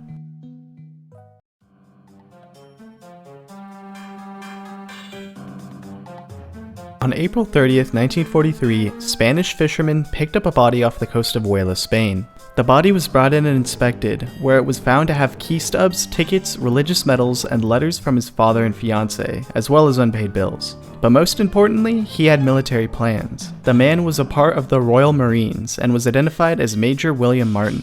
The plans revealed a plot to invade Greece and to push through it towards Germany. The plot was immediately sent to German higher-ups, and they responded by bolstering their forces along the Greek coast, waiting for an invasion. However, that invasion never came. At the very same time, Sicily, over in Italy, was invaded, and the Allied powers there faced minimal resistance. The Axis powers just fell for Operation Dead Man Floating, one of the most successful deception operations of all time. Early in 1943, Allied forces were gathering in northern Africa to push through into Europe, and they identified Sicily as their target. But all of Italy was heavily guarded, and the Allies wanted to put Axis's eyes on another target. This was the birth of Operation Dead Man Floating. The plan was to find a dead body, equip him with false information, and get him into German hands. Finding a body in the bloodiest conflict of all of mankind was easy, but finding the right body was harder. They wanted to find someone who looked like he crashed his plane and died in the water. After a while of searching, they found their cadaver. Gwendolyn Michael was a Welsh laborer who died of eating rat poison. So, Gwendolyn was turned into William Martin. Fake letters to loved ones along with fake bills were doctored and placed on the body. But most importantly, fake war documents were given to him, and so Gwendolyn became William Martin. British officials knew Spain was neutral, but was full of Axis sympathizers, and any information found on him would be sent up the line towards Germany. So that's where his body was dumped, and they were exactly right. Hitler read these fake papers and fell for it. He mobilized soldiers from Italy into Greece, and the Allied powers easily captured Sicily.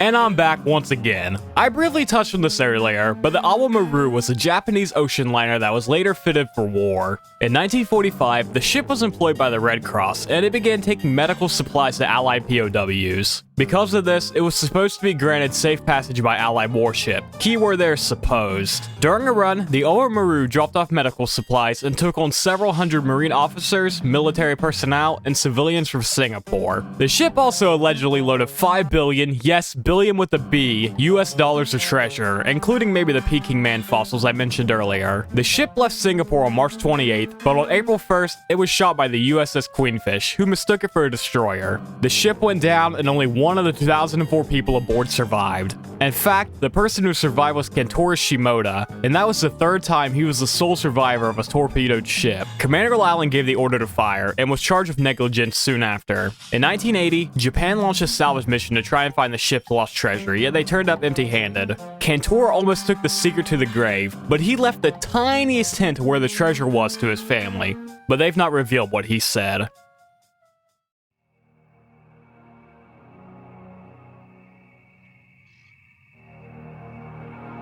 The Thule Society was a German occultist group founded in Munich shortly after World War I. The word Thule comes from a county in Greek legend, which was said to be the most northern land. It was most likely referring to Scandinavia. The phrase Ultima Thule was also an ancient Greek text, which is what the Thule Society centered their beliefs around. They thought Ultima Thule was a lost landmass and served as the capital of Hyperborea. They also believed this is where the Aryan race originated from. Beyond any of this, the Thule Society was the first iteration of the Nazi Party. It had certain people in it we've already discussed, like Hans Frank, the man who stole the portrait of a young man, Hermann Göring, who mysteriously committed suicide by cyanide, Rudolf Hess, the best friend of Hitler, and the man who flew to Scotland alone, and Heinrich Himmler, the head of the SS and the Gestapo. The Thule Society was reorganized into the Nazi Party in 1925.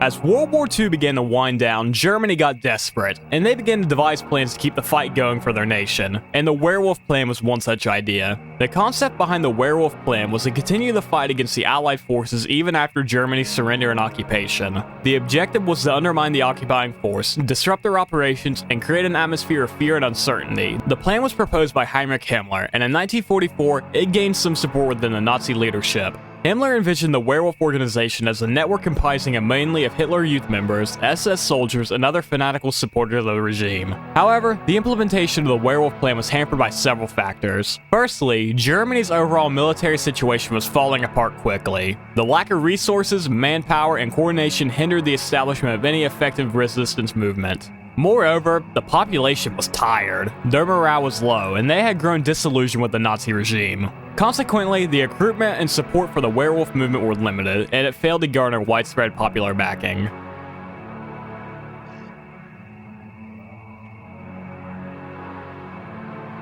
In September of 1944, a couple was out for a stroll at the Owl's Head Lighthouse in Maine when they noticed a plane on the horizon. It was dark green and had 6 engines. As it flew over the open water, it appeared to be in trouble, making a descent until one wing brushed the surface of the ocean. After this, all views of the aircraft were lost. About a week after this, a trio of corpses washed up, and they were determined to be German soldiers. It didn't take long for people to draw connections between the plane crash and these corpses. But how would they have gotten there? Germany didn't have a plane that could cross the Atlantic, did they? Well, they might have. The America Bomber, very bold name, was a planned long-range aircraft that had to make a 7,200-mile round trip to bomb New York City. 3 prototypes of this aircraft were made, and they had 6 engines like the report of the crash plane said. So did the America Bomber crash off the coast of Maine? The official story was that the corpses came from a submarine, not a plane. I don't know how they explained it flying, but shocker, I know, the government might have lied. If the public knew Germany had a plane that could reach the American mainland, it would have caused a panic, and they didn't want that to happen.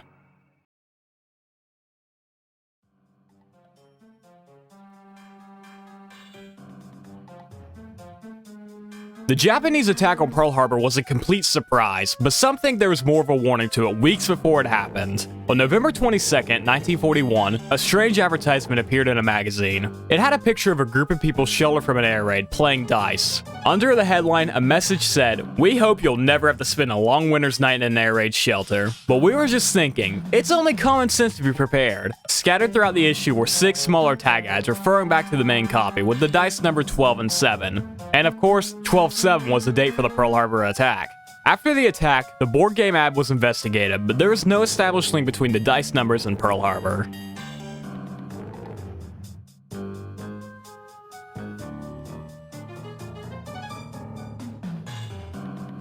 Hideki Tojo was the general of Japan during World War II, and he subsequently faced execution in 1948. After this, his body disappeared. It wasn't until 2021 that this mystery was solved. It was revealed the US Army spread his ashes in the waters close to Tokyo. America did this as they were afraid his remains would fall into the hands of ultranationalists who wanted to glorify him as a martyr.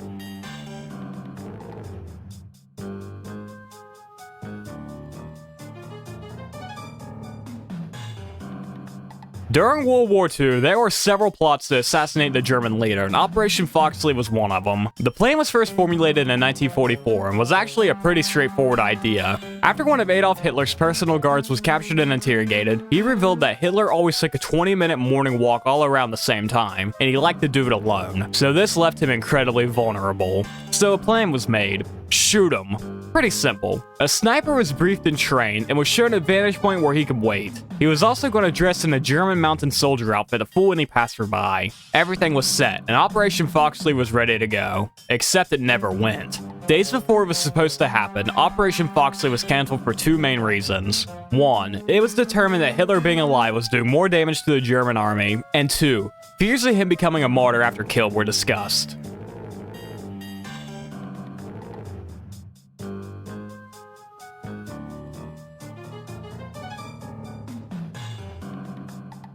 The death of Leslie Howard, a renowned British actor, remains a subject of speculation. Howard, who was already famous thanks to his role in Gone with the Wind, became involved in various war-related propaganda activities. On June 1st, 1943, Howard boarded a civilian aircraft, traveling from Lisbon, Portugal to Bristol, England. The plane was en route when it was intercepted and attacked by German fighter planes over the Bay of Biscay, which was off the coast of Spain. The aircraft was shot down, resulting in the loss of 17 passengers and crew members on board. The circumstances surrounding Howard's death have led to speculation that he was intentionally targeted by Germans, but some theories suggest he was mistaken for Winston Churchill, as their physical appearances were somewhat similar, and the Germans may have hoped to assassinate the British Prime Minister. Another theory proposes that Howard's plane was targeted because of his involvement in anti-Nazi propaganda and in his support for the Allies. As an influential figure with a strong presence in both the American and British film industries, it is possible that Howard's fame and his role in shaping public opinion made him a target for the Nazis. Despite the various speculations, no definitive proof has emerged for any theory.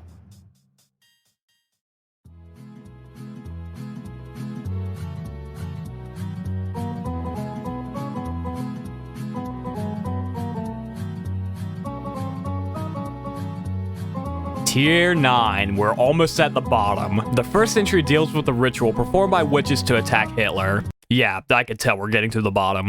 In 1940, as Britain braced for a German attack, a group of witches gathered in the town of Highcliffe to perform the Cone of Power ritual. This is the process of aligning the participants in the shape of a cone. You then join hands and focus on a point in the middle, above everyone, making a cone shape. The participants are then to chant, hum, dance, or whatever other way is needed to generate ritual power. When the power hits its peak, you're supposed to raise your hands in unison to send the energy towards the goal, and in this case, it was to disrupt Hitler's plans. Hey, Germany's invasion did fail, so I guess the Cone of Power worked.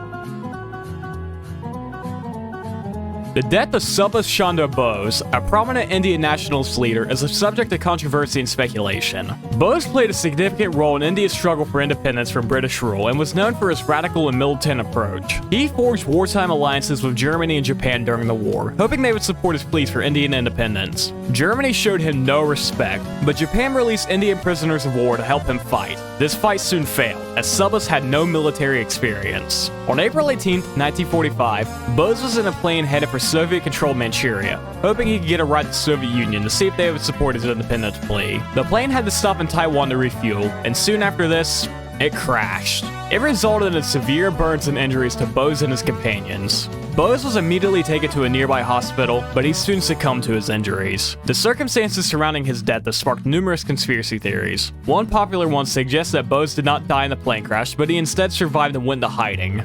Despite these claims, official records and investigations conducted by both Indian and foreign governments have generally supported the conclusion that Bose died in the plane crash.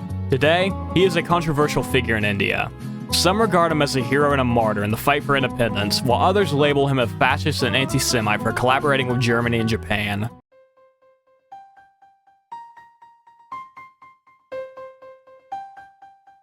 Remember way back when we discussed the Nazi expedition to Tibet to find the original Aryans? Yeah, while they were there, they were told to look for the Yeti as well. Heinrich Himmler was of the belief that the Yeti was the lost missing link between the original Aryans and the modern day Aryans. And you'll never believe it, but they found a Yeti. Alright, no, sorry, but they did bring that monstrosity back with them, and Himmler seemed to believe it was the Yeti. But after modern investigations, it was found to be a bear with dog teeth.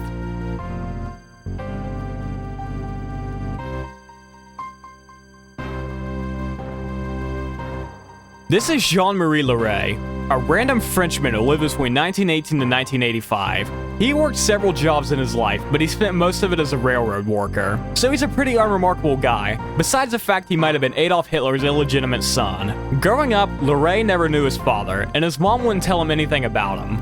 But on her deathbed in 1948, she revealed some details to him. In June of 1917, towards the end of World War I, she met a German soldier. He was drawing in a sketch pad, and Charlotte immediately fell for him. They spent time together, but the soldier returned to Germany. But soon after, his mom realized she was pregnant. Jean-Marie was born in 1918. We go forward to 1940, and Heinz Lange, who was Hitler's valet, claimed that he secretly tasked Heinrich Himmler with finding Leray and his mother. Ironically, Jean served in World War II for France, and he fought against Germany. Unfortunately, Jean-Marie Leray passed away on February 14, 1985, and the mystery of him being Hitler's illegitimate son died with him.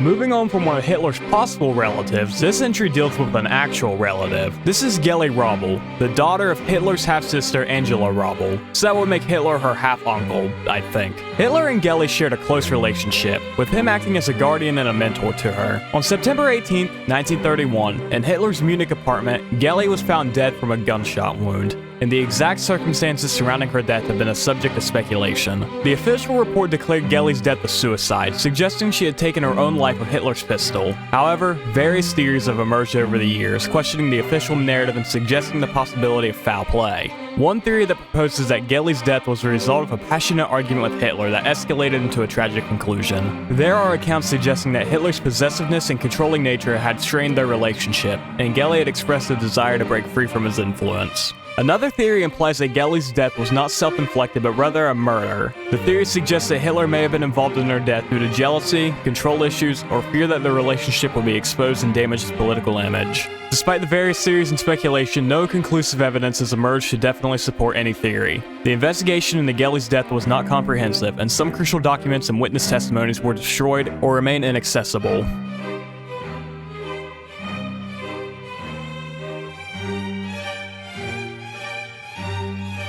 This entry ties back to Project Reese and the Lost Gold Train. Mount Slesia is located in the middle of Poland and was one of the entry points for Project Reese, which, if you remember, was the idea of having Poland mostly connected through underground tunnels. Because of this, people believe the Lost Gold Train, which I discussed way back in Tier 1, was hidden here. Despite multiple searches, the train still remains lost. Mount Slesia is a sacred place and was important to Germanic and Slavic people of years ago. Today, it's the most important pagan worship site in all of Poland.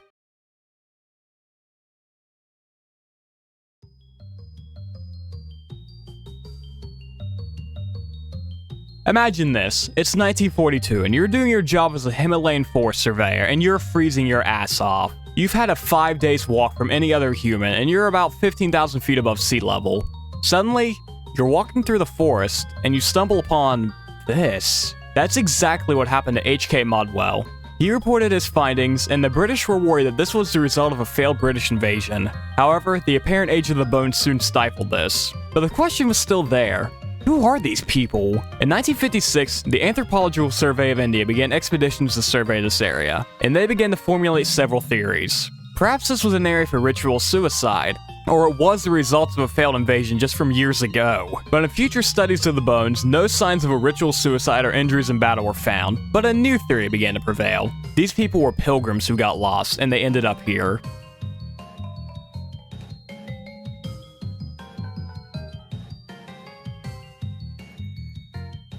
Here we have another bizarre plot Japan had to attack the United States mainland. Operation PX, or Cherry Blossoms at Night, was the plan to attack civilians using biological weapons. The weapons were developed by Shiro Ishii, who oversaw Unit 31, which really deserves a spot on the iceberg. The idea was to launch seaplanes to deliver weaponized bubonic plague, cholera, typhus, and other pathogens across San Francisco, San Diego, and Los Angeles. The plan was finalized in March of 1945, but was shelved soon after. The main reason? They were scared it would expand from a battle of Japan versus the United States to humanity versus bacteria. Yes, that's right, they shelved it because they were scared it would spark a global pandemic. The final plan for a biological weapon came as Japan surrendered to America, and Ishii wanted to attack the US occupation troops, but he didn't do this.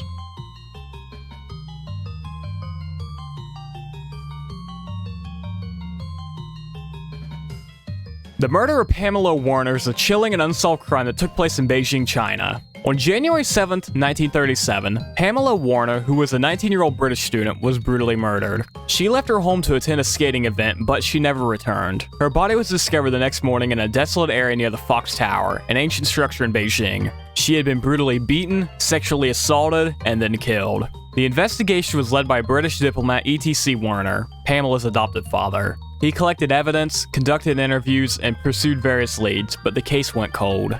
During the initial investigation, suspicion fell on a Chinese businessman named Han von Meergen, who had a reputation for engaging in illicit activities. However, no concrete evidence linking him to the crime was ever found, and it remains unsolved. The murder of Pamela Warner occurred against the backdrop of the Second Sino-Japanese War, making the investigation even more complex. The chaos and upheaval of the war hindered the progress of the case, and as time passed, the chances of finding the perpetrator dwindled. Despite decades of inquiries and numerous theories, the truth behind Pamela Warner's murder remains unsolved to this day.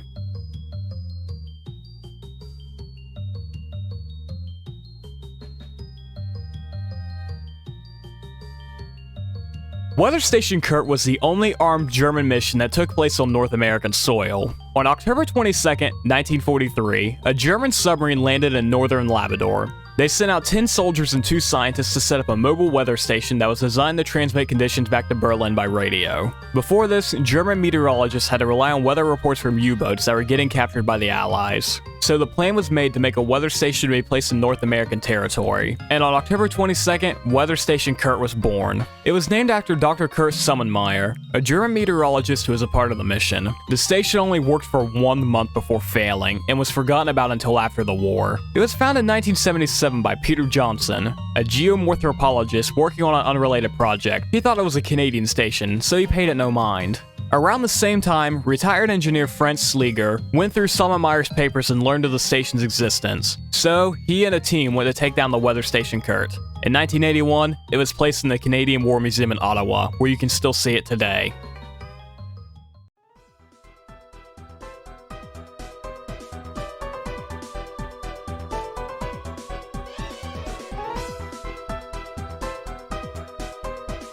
Tier 10. We are at the absolute bottom of the iceberg. We're going to begin with a crossword puzzle incident, which sounds ridiculous. We're at the absolute bottom of the iceberg. This stuff should be dark and evil and unknown, and we're starting with a crossword puzzle. Operation Overlord was the codename for the Allied invasion of Normandy Beach, also known as D-Day. This was such a pivotal moment in the war, so all information around it was to be kept top secret. So how did a crossword in the British newspaper The Daily Telegraph almost ruin it all? Leonard Dahl was the creator of these crossword puzzles, and he let several details surrounding invasion slip.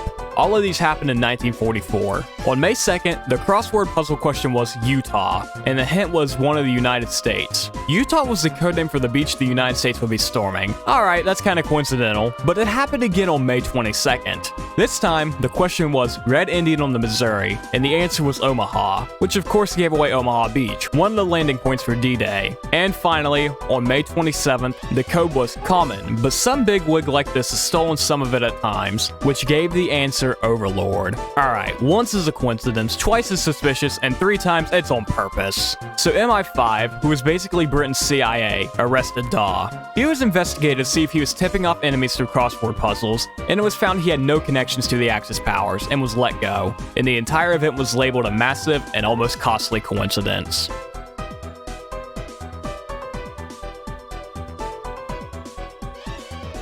Hexenkartothek could be described as the first witch hunt in history that was in support of the witches. Heinrich Himmler had assembled a team of researchers to collect historical documents of certain witch trials performed by the Catholic Church. Himmler Hitler thought the church did this to eliminate the German heritage and was to attack Aryan womanhood. The search lasted for 9 years, and all the information was to be compiled into a research book, but one was never produced.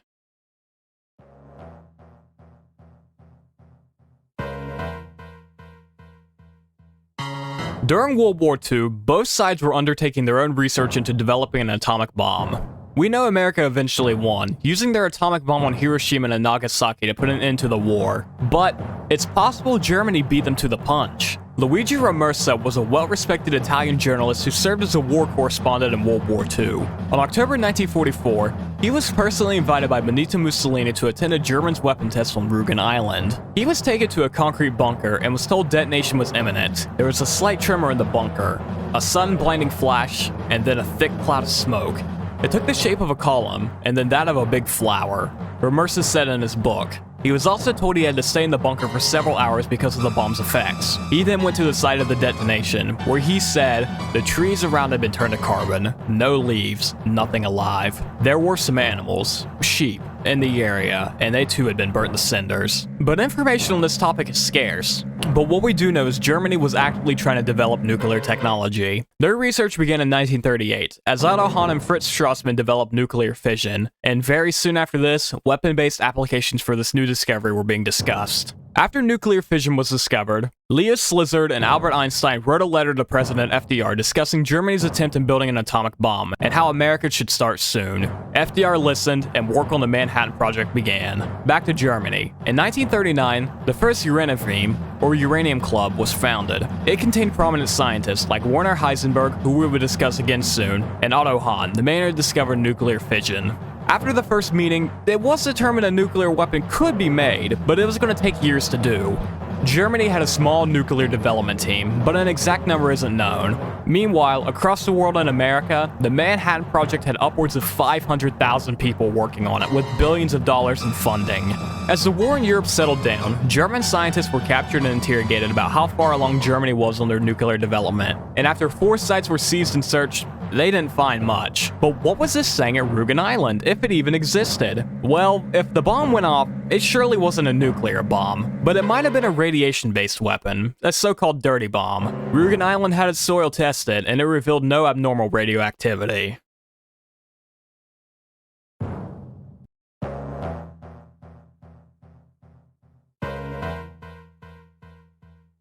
Niels Bohr was a Danish scientist who is best well known for creating the Bohr model, the most widely accepted visualization of the atom. One of his closest colleagues was Werner Heisenberg. As we discussed earlier, Heisenberg was a German scientist who headed the nuclear research for Germany. Years before World War II, the two first met in 1921, where their close relationship soon began. They were so close that Bohr considered Heisenberg to be another one of his sons. As the two continued their scientific pursuits, World War II soon broke out, and this caused the two to fall out. You see, many Jewish scientists left Germany, and Niels Bohr helped many of his colleagues relocate. However, Werner Heisenberg remained. He didn't do it in support of the Nazis, he did it more from a nationalist perspective, and please don't take that as a justification. In September of 1941, a German-sponsored event for scientists was to take place in Copenhagen, Denmark. Bohr did not attend, as a way to protest against Germany, but he still wanted to see Heisenberg, so the two met separately. The exact date is not known, and the actual topic of the conversation is shrouded in mystery. Each of the two scientists gave their own account of the conversation, but the topic seemed to be about the development of the atomic bomb. Should Heisenberg be working on it? Did Bohr even think it was possible? These were some of the topics discussed before Neil abruptly ended it. This was the last time the two ever talked to each other.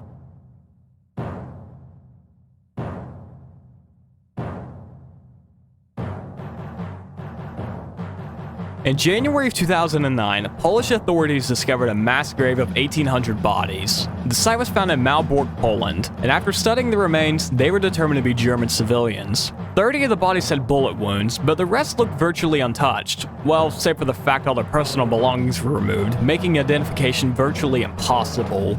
During World War II, Malbork was subjected to heavy fighting between the Germans and Soviets, and in 1945, German civilians were ordered to evacuate the city. There are very few details surrounding the fate of these people, but theories say they probably starved or froze to death.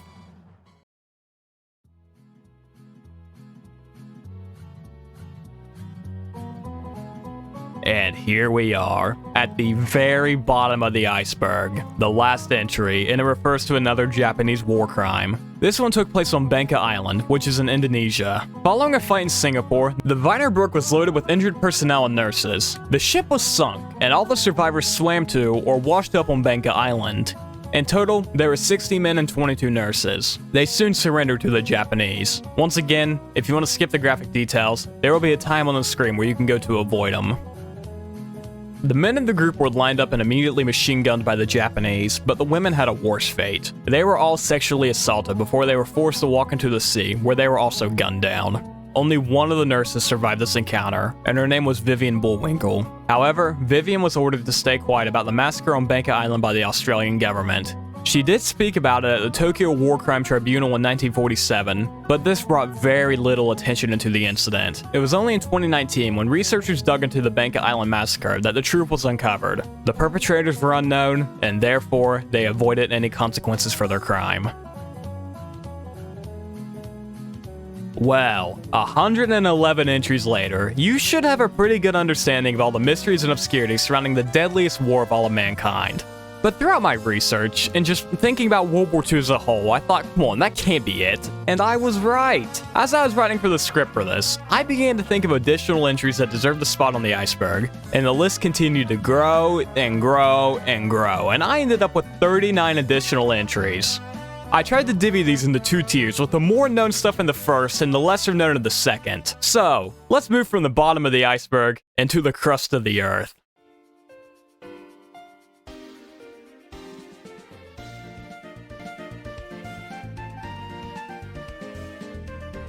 The first entry of the additional tiers deals with another peculiar individual soldier, Desmond Doss. Now that name probably sounds familiar to you, as the movie Hacksaw Ridge is based off him.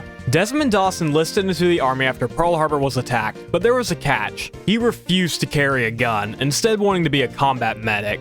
He was an incredibly religious man who only wanted to carry the word of God with him as a weapon. Doss served through all of World War II as a field medic, never once taking a life, but he sure did save a lot. Doss was awarded the Presidential Medal of Honor by President Truman, and he passed away in March of 2006.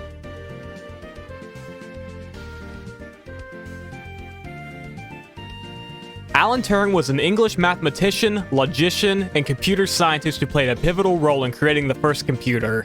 During World War II, Turing was instrumental in deciphering German codes, especially those generated by the Enigma machine. His innovative thinking led to the creation of the Turing bomb, a device that significantly accelerated the process of cracking encrypted messages, thus aiding the Allied war effort. Turing's most renowned achievement is his conceptual design of the Turing machine, a theoretical computing device that laid the foundation for modern computing. Tragically, Turing would not be hailed as a hero for long. In 1952, he was prosecuted for his homosexuality, which was considered a criminal offense in the UK at the time. He had two options: face imprisonment or go through chemical castration. He went for the latter, but unfortunately, he would commit suicide on June 7, 1954. Despite his untimely death, Turing's legacy and impact on computer science, mathematics, and artificial intelligence continues to resonate.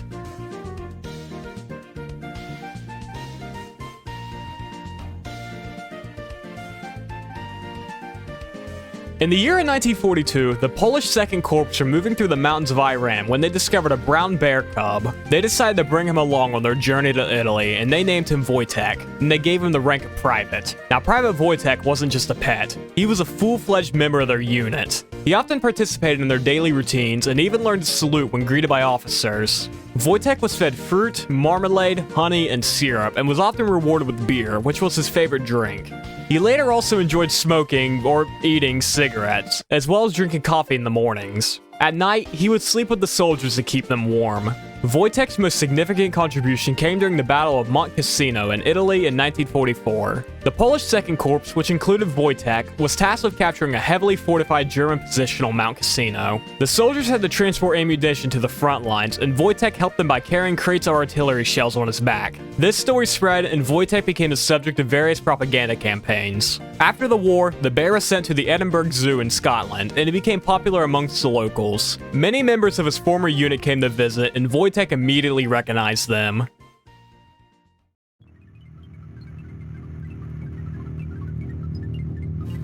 As World War II came to a close in Europe, paranoia, fear, and stress ran all throughout Berlin, and the constant talks of this omnipresent spy sparked these fears. Hitler himself was hearing tales from his soldiers of this great American spy, and eventually, he came face to face with him.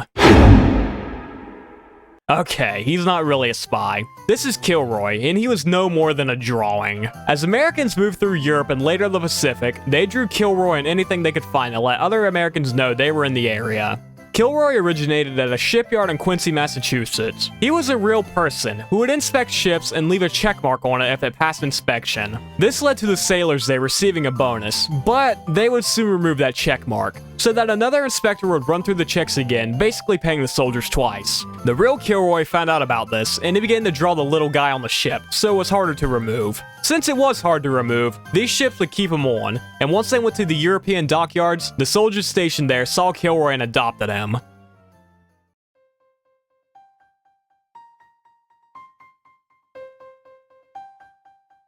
In 1944, Japanese intelligence officer Hiro Onada was sent to Lungbang Island in the Philippines. His mission was to conduct guerrilla warfare and gather intelligence on the enemy. However, due to a series of communication breakdowns and misinterpretations, Onada and his small unit were unaware of the Japanese surrender in August of 1945. Because of this, Hiro Onada continued to fight World War II. Leaflets were eventually dropped across the Pacific, revealing the war was over, but Onada refused to believe it. It wasn't until February 20th, 1974 that Onada's prolonged battle came to an end. A Japanese traveler named Norio Suzuki found the aging soldier and tried to tell him the war had ended nearly 3 decades earlier. Onada, still skeptical, requested orders from a superior officer to confirm this. Suzuki returned to Japan and successfully located Onada's commanding officer, Major Yoshimi Taniguchi, who had long retired from the military. Taniguchi traveled to Lungbang Island, and on March 9, 1974, he officially relieved Onada of his duty, thereby ending his nearly 29-year-long campaign of guerrilla warfare.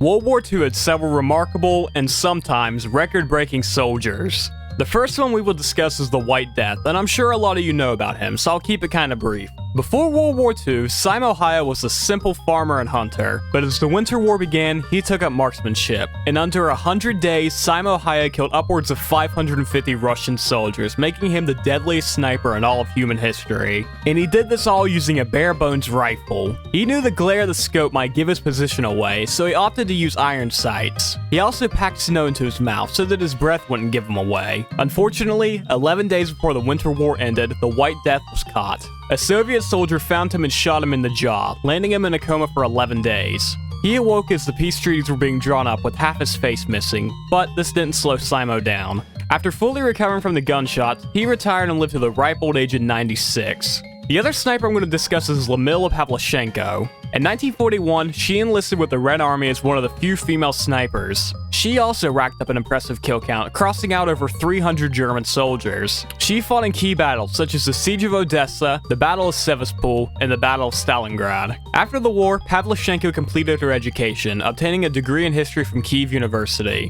She continued her work with the Soviet government, helping to train new snipers and sharing her experiences. Pavlichenko married and had a son, but her life was tragically cut short when she died at the age of 58 on October 10, 1974.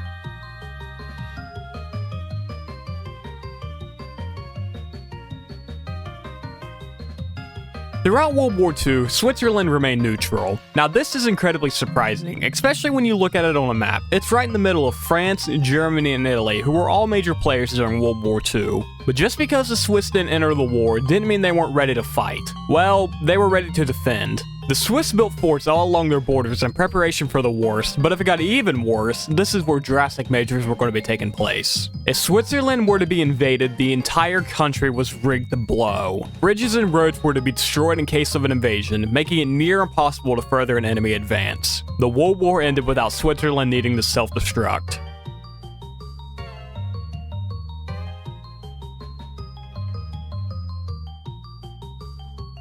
As the Allied powers pushed further up Normandy Beach on D-Day, they got out of the range of their warships' cover fire, but this didn't stop the USS Texas. The soldiers knew they needed the guns to fire higher, but it simply wasn't possible. That is, until the crew flooded the ship.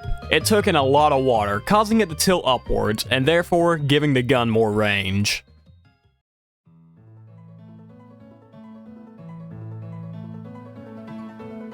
Joseph Medicine Crow, a Native American from the Crow Nation, played a significant role in World War II. While serving in the war, he wanted to prove himself as a war chief, but as a part of Crow tradition, he had to fulfill 4 different tasks. This involved leading a successful war party, capturing an enemy weapon, touching an enemy without killing him, and stealing an enemy's horse. He accomplished the first one during the Battle of the Rhine. Medicine Crow's commanding officer ordered him to take a team of 7 soldiers and lead them across the field, basically a suicide mission at that point. But he did this and did it without losing a single soldier. Soon after this, he was separated from his unit, and he encountered a lone German soldier. The two got into a scuffle and it went back and forth, but Joe eventually overpowered him and captured his weapon, fulfilling his second and third task. Finally, and perhaps the hardest one, he had to steal an enemy horse. Now this was World War II, and horses were made obsolete by the end of the First World War. But while leading a scouting party, he encountered a small farm occupied by German soldiers, and inside, there were horses. So naturally, Medicine Crow had to steal them. In the early morning, he snuck past the sleeping guards armed with only a rope and a pistol. He found the best horse in the group, tied a rope to a makeshift bridle, mounted the horse bareback, and then gave a super loud crow war cry as he tried to herd as many horses out of the corral as possible. Joseph Medicine Crow returned home and became a war chief. He passed away on April 3rd, 2016 at the age of 102.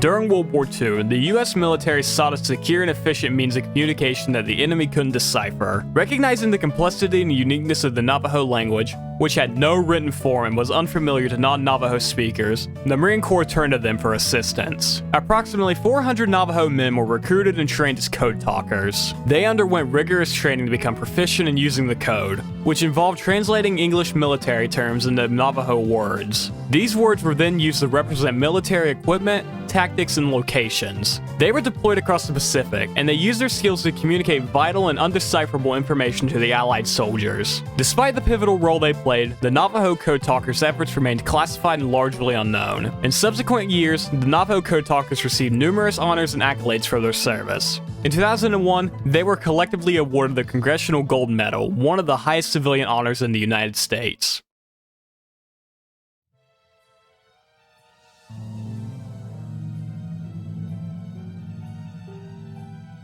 Owen J. Braggart was a fighter pilot for the United States Air Force between the years of 1942 to 1973. He was stationed in India during World War II, and his group was ordered to take out a bridge in Japanese-controlled Myanmar. Before they could reach their target, they were intercepted by 13 Japanese planes. Owen's plane was riddled with bullets, and several fuel tanks were set on fire. And then, his plane blew up.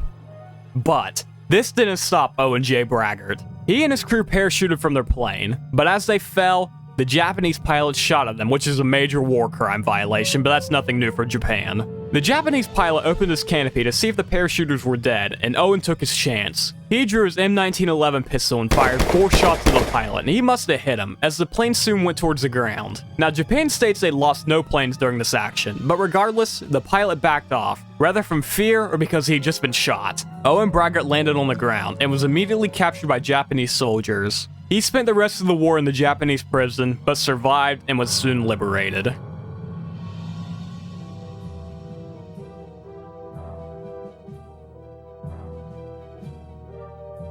Throughout World War II, hundreds of thousands, if not millions of soldiers spent time as a prisoner of war at some point. Some of them made it out of their prison, but not everyone was so lucky. Andres Toma was the last prisoner of war to be released, and he was released in the year 2000. Andres Toma was captured on January 11, 1945, and was placed in a POW camp. Because of his illness, he was quickly transferred to a military hospital. In 1947, 2 years after the war ended, he was moved to a psychiatric hospital. He was kept there for 53 years because he was thought to be speaking gibberish. He instead was speaking his native language of Hungarian. He was released in 2000, and he died 4 years after this.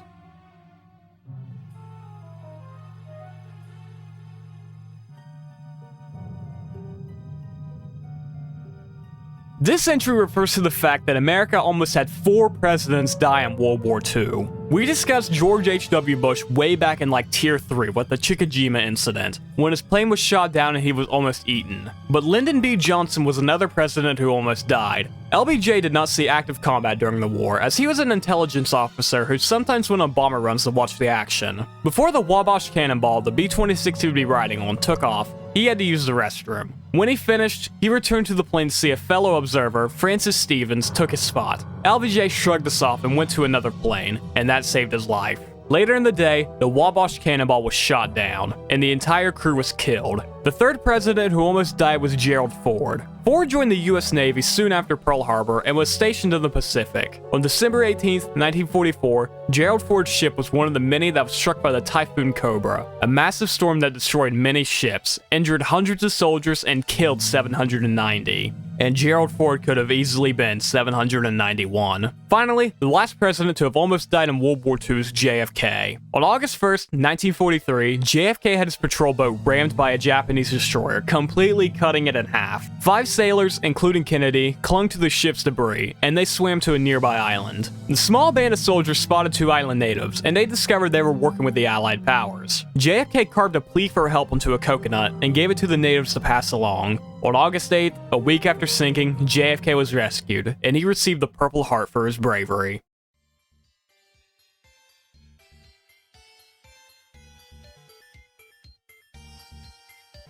Towards the end of the war, Japan realized they were fighting a losing battle, and this fact really set in when they saw the Ice Cream warship. The USS Quartz was originally deployed to the Pacific with these massive mixing machines that help produce concrete. They severely overestimated how much concrete they needed, as within like a week they had enough. But a new problem started to arise. Soldier morale across the board was dropping. So, the USS Quartz, with their massive mixing machines, was converted to an ice cream barge. With its mixers, it could produce 10 gallons of ice cream every 7 minutes. And to top it off, they had different flavors. So here's Japan, on the brink of economic and social collapse. And here's the United States, with a warship dedicated to the production of a luxury item.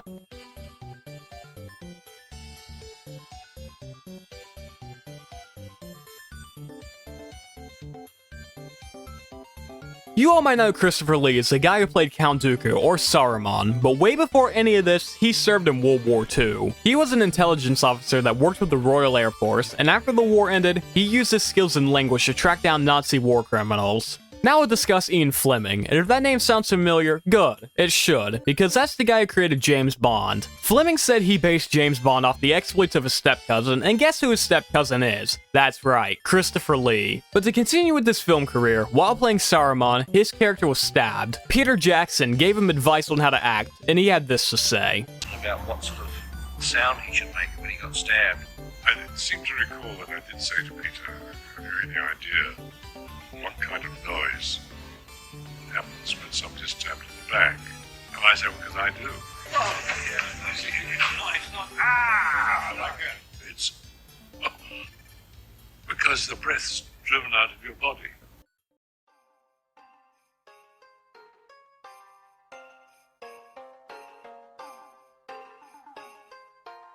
Throughout this behemoth of a video, I've discussed these massive, strange, planned German weapons, and this entry deals with one of those. It's only slightly smaller. This is the Krummluff, German for curved barrel. The gun was made with 4 different angles of a barrel, a 30 degree, 45, 60, and 90. But the main one was the 30 degree one, and even then, it saw limited production.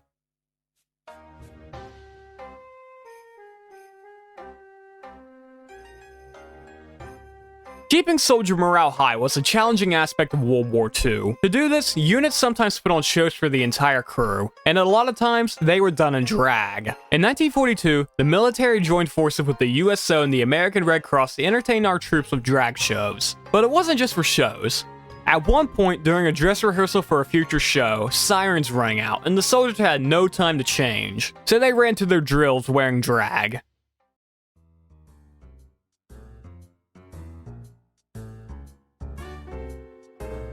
Have you seen this photo of the man who refused to salute the Germans? This is August Landmesser, and he's got a great story. It doesn't start off great though, as he joined the Nazi Party in 1931. He left 4 years later after he married a Jewish woman, but under his nation's laws, he could not officially marry her. The photo was taken soon after this at a shipyard in Hamburg as a newly built battleship was leaving, and you can see August refusing to salute. The couple had children, and while his wife was pregnant with their second kid Irene, they attempted to flee towards Denmark. August was captured and arrested and was sent to jail for Rassenschande, or dishonoring the race. He was released in 1941, drafted in 44, and was marked missing in action soon after this. Irma Eckler, who was his wife, was detained by the Gestapo in 1938 and was sent to a concentration camp. In 1991, a German newspaper published the famous photo, and Irene Landmesser, one of August's daughters, identified the man as her father.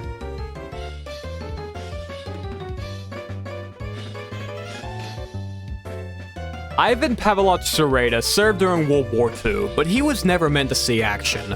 His job was to literally serve, as he was a chef for the Red Army. In June of 1941, Operation Barbarossa, which was a German invasion of the Soviet Union, was launched. Sereda went to the front lines to cook for the soldiers stationed there. In the summer, his unit went ahead to scout, and he of course stayed behind. He eventually heard several tanks rolling up through their camp in a Latvian forest, but he realized they weren't Russian tanks, they were German. Ivan hid behind a tree as the commander hopped out of a tank to inspect the camp.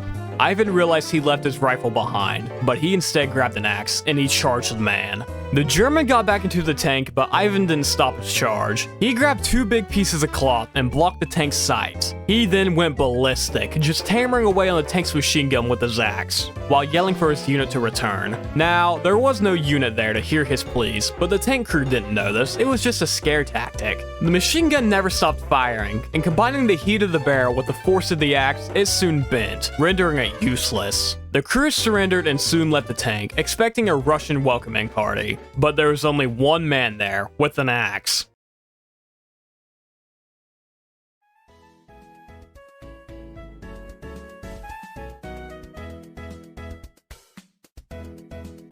Have you heard the myth that carrots improve eyesight? It is a myth, by the way. Carrots do not actually improve eyesight. The lie was invented by Britain during World War II. The myth was made by the Air Ministry to prevent the Germans from finding out they were using radar to intercept bombers on night raids. Britain instead issued press releases stating the British pilots were eating lots of carrots to give them night vision. This fooled the British public as well as German high command, and the myth went on from there.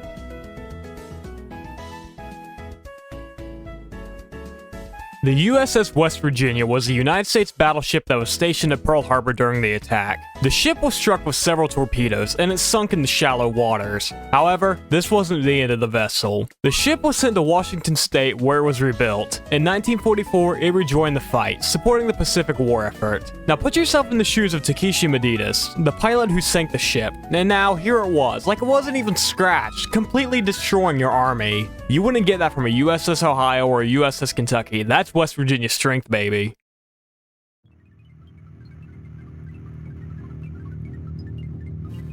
I am incredibly surprised this was not on the original tier list. I mentioned it way back in the beginning with Die Glocke, but now it's got its own entry. Operation Paperclip was a program implemented by the United States at the end of the war. The goal was to recruit German engineers, scientists, and technicians for new positions in the United States. 1,600 personnel, along with their families, were brought into the country. One of the most well-known recruits was Werner von Braun, the developer of the V-2 rocket. Because of this, he was given a job at NASA as a chief architect on the Saturn V, which was the first rocket to land on the moon with people aboard.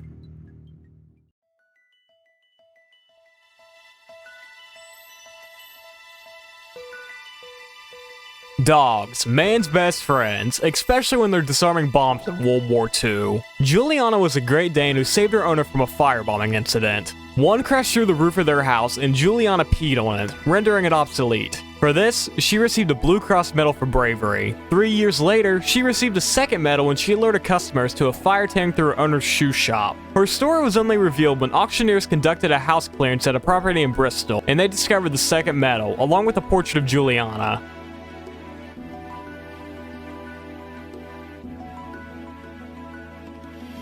Across the 6 years of World War II, countries entered at different stages of the conflict, but some of them really took their sweet old time. Germany surrendered in May of 1945, and between January to that date, 10 countries declared war on them, with the latest coming from Argentina on March 27th. One day after Nagasaki was bombed, Mongolia declared war on Japan, and on August 15th, a week after the atomic bombings, Vietnam declared war on Japan. That was the last formal declaration.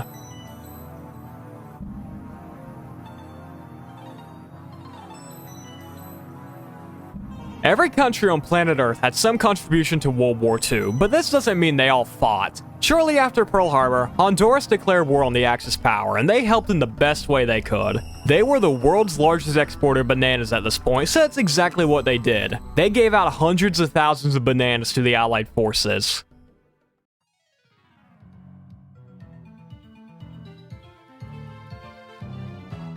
The Strait of Gibraltar is that little passage of water between Europe and Africa, and during World War II, Britain controlled it. However, they were worried it was going to fall to German forces, so a plan was put in place in case it did. Starting in late 1941, British forces began to build an underground system of tunnels that spread out across 34 miles. There were two outside viewing ports, one for the Bay of Gibraltar and one for the Mediterranean Sea. The plan was that if Germany captured Gibraltar, 6 men would seal themselves away in this underground system and use the communication equipment inside to report on enemy movement. There were provisions that would last the soldiers 7 years if they needed to, but thankfully, the plan was not needed, as Gibraltar was never captured.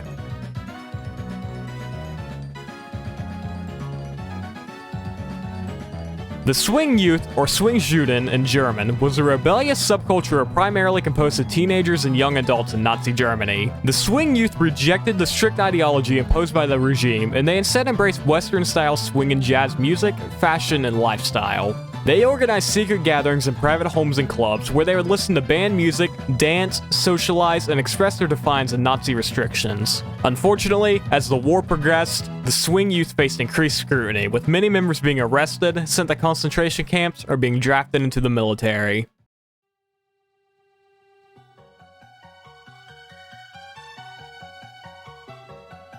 This entire entry deals with animal cruelty, so if you don't want to hear any of it, feel free to skip to the timestamp on the screen. When the Germans advanced towards Moscow in 1941, Soviet troops were in a nearly hopeless situation because they lacked any effective anti-tank weapons. Out of desperation, highly trained military dogs were used to destroy the enemy. The dogs were strapped with explosive devices and were trained to climb under German tanks. By 1943, the Red Army was receiving more effective anti-tank weapons, so the practice of blowing up dogs thankfully stopped.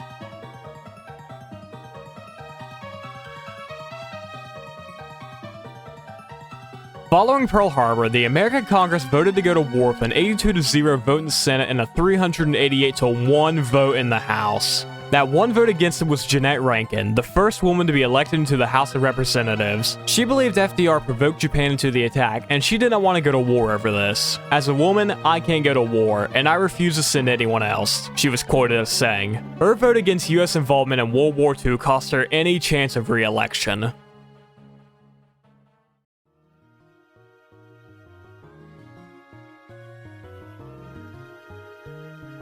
In the fall of 1943, Jewish Italians were being rounded up and sent to concentration camps, and one doctor did what he could to save them. Dr. Adriano Ossicini was an anti-fascist who began to diagnose children with Syndrome K. Now, Syndrome K wasn't a real disease, it was a code. It was a way to mark children as Jewish so they could be smuggled out to safety. The K came from Albert Kesselring, the German commander overseeing occupied Rome. Victims of Syndrome K were locked in a quarantine room, as the disease was said to be highly infectious, and patients were instructed to cough extra loud, causing the Germans to stay away.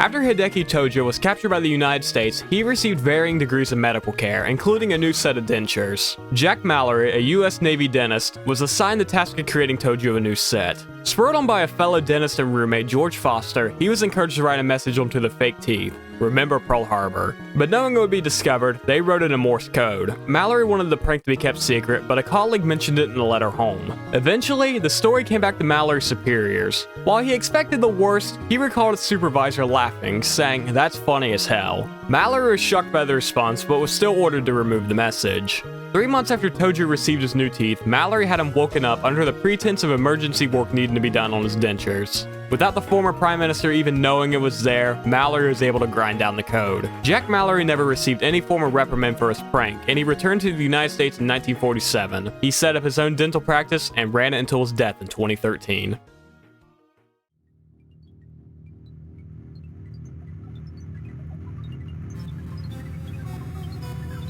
This is the entry I was probably most surprised to not see on the original tier list, whether this or Operation Paperclip. I mentioned Unit 731 way back with the PX bombs, as it was a covert biological and chemical warfare research unit of the Japanese Army. It operated from 1937 to 1945, primarily in the Pingfang district of Harbin, China. Unit 731 conducted numerous human experiments and committed atrocities acts in the name of scientific research. It was led by Lieutenant General Shiro Ishii. He conducted a wide range of experiments on prisoners of war who were deemed disposable by the Japanese military. The experiments aimed to develop biological weapons and to study the effects of diseases. Prisoners were subjected to surgery without anesthesia, exposed to deadly diseases, forced to endure extreme temperatures, and subjected to various forms of physical and psychological torture. After Japan's surrender in 1945, the United States granted immunity to all the leaders of Unit 731 in exchange for the access to the research data.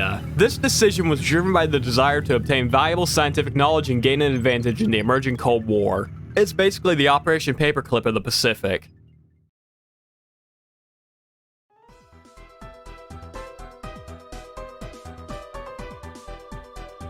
I know this entry might sound a little questionable, but I can tell you right now it's nothing that exciting. Post-World War II, Hungary had seen the highest rate of inflation ever recorded. In 1944, Hungary's highest banknote was 1,000.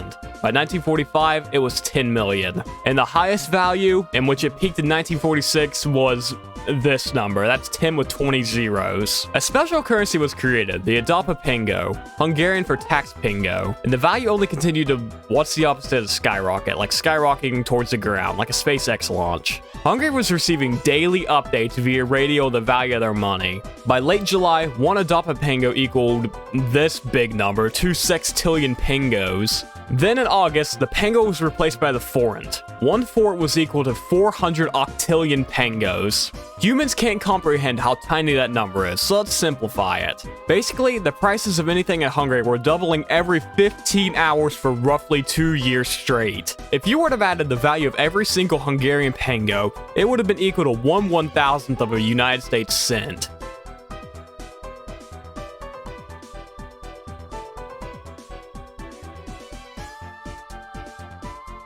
Keeping on the theme of inflation, Operation Bernhard was a plot devised by Germany to ruin the economy of Great Britain. The operation was named after Friedrich Walter Bernhard Kruger, a Nazi, and an overseer of the operation. Bernhard assembled a team of roughly 200 men from a concentration camp and were offered better treatment in exchange for counterfeiting 400,000 British banknotes a month. A year had passed, and Operation Bernhard had printed off 70 million British notes, equating to 100 million fake British dollars. As the war came to a close, production of the banknotes ceased, and all this fake money was to be destroyed. However, if you remember Lake Toplitz from earlier, a lake with a bunch of sunken logs at the bottom of it where Germany supposedly stored treasure, yeah, that place.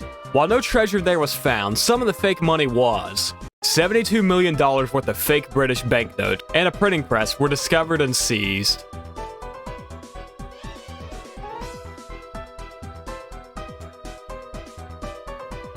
This is probably the strangest plot any foreign government has had to take out a foreign leader. British agents came up with the idea of lacing Hitler's food and drink with estrogen. The idea was that, over time, he would take so much estrogen that it would decrease his testosterone, and therefore it would mellow him out. Also, estrogen is tasteless, so he wouldn't even notice it in his food. This was just an idea, and was never attempted.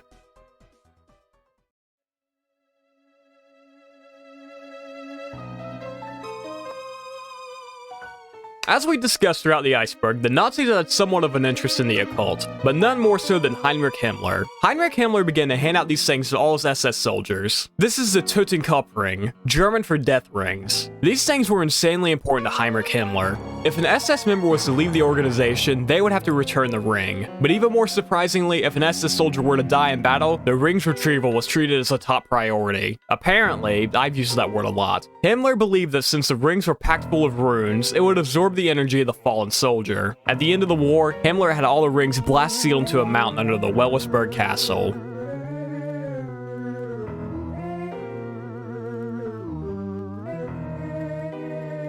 When discussing the evils of World War II, nations like Germany, Japan, and Russia are front and center, but do you know who's never mentioned? Croatia.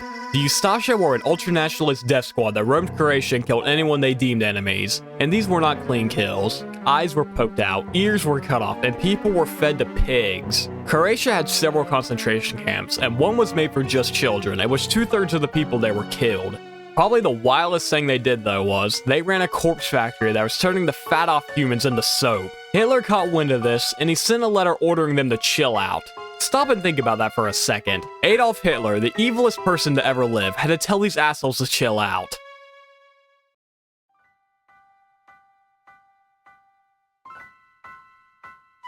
And here we are, the final example of German occultism on the tier list, and it deals with Heinrich Himmler's search for Thor's hammer.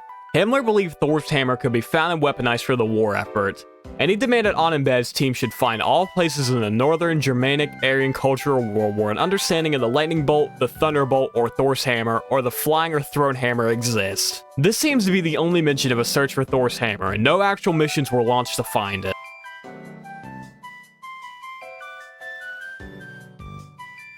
And finally, entry number 150, the final one we're going to talk about, and it's the fact that World War II is still happening. Germany surrendered to the Allied powers on May 7, 1945, ending the war in Europe. And on September 2nd, Japan surrendered to the United States, therefore ending the war in the Pacific and ending World War II as a whole. At least, that's the accepted narrative, because if we want to get super technical, World War II is still ongoing, and it's being fought between Russia and Japan. On August 7, 1945, Russia declared war on Japan. The two briefly fought each other in Mongolia before Japan surrendered, but they never surrendered to Russia, only to the United States. And 78 years later, they still haven't. The reason they haven't surrendered yet is because of the Kuril Islands. Russia and Japan both claims them as a part of their territory, and they refuse to let the others have it. During the Russo-Japanese War of 1905, Japan defeated the Russian Empire and claimed the Kuril Islands. Japan then held the islands until the end of World War II, in which Russia refused to sign the peace talks, but they didn't get them back. Another attempt at a formal treaty was made in 1956, but the US intervened to prevent Russia from gaining any more land. Today, the islands are still disputed, and World War II is still ongoing.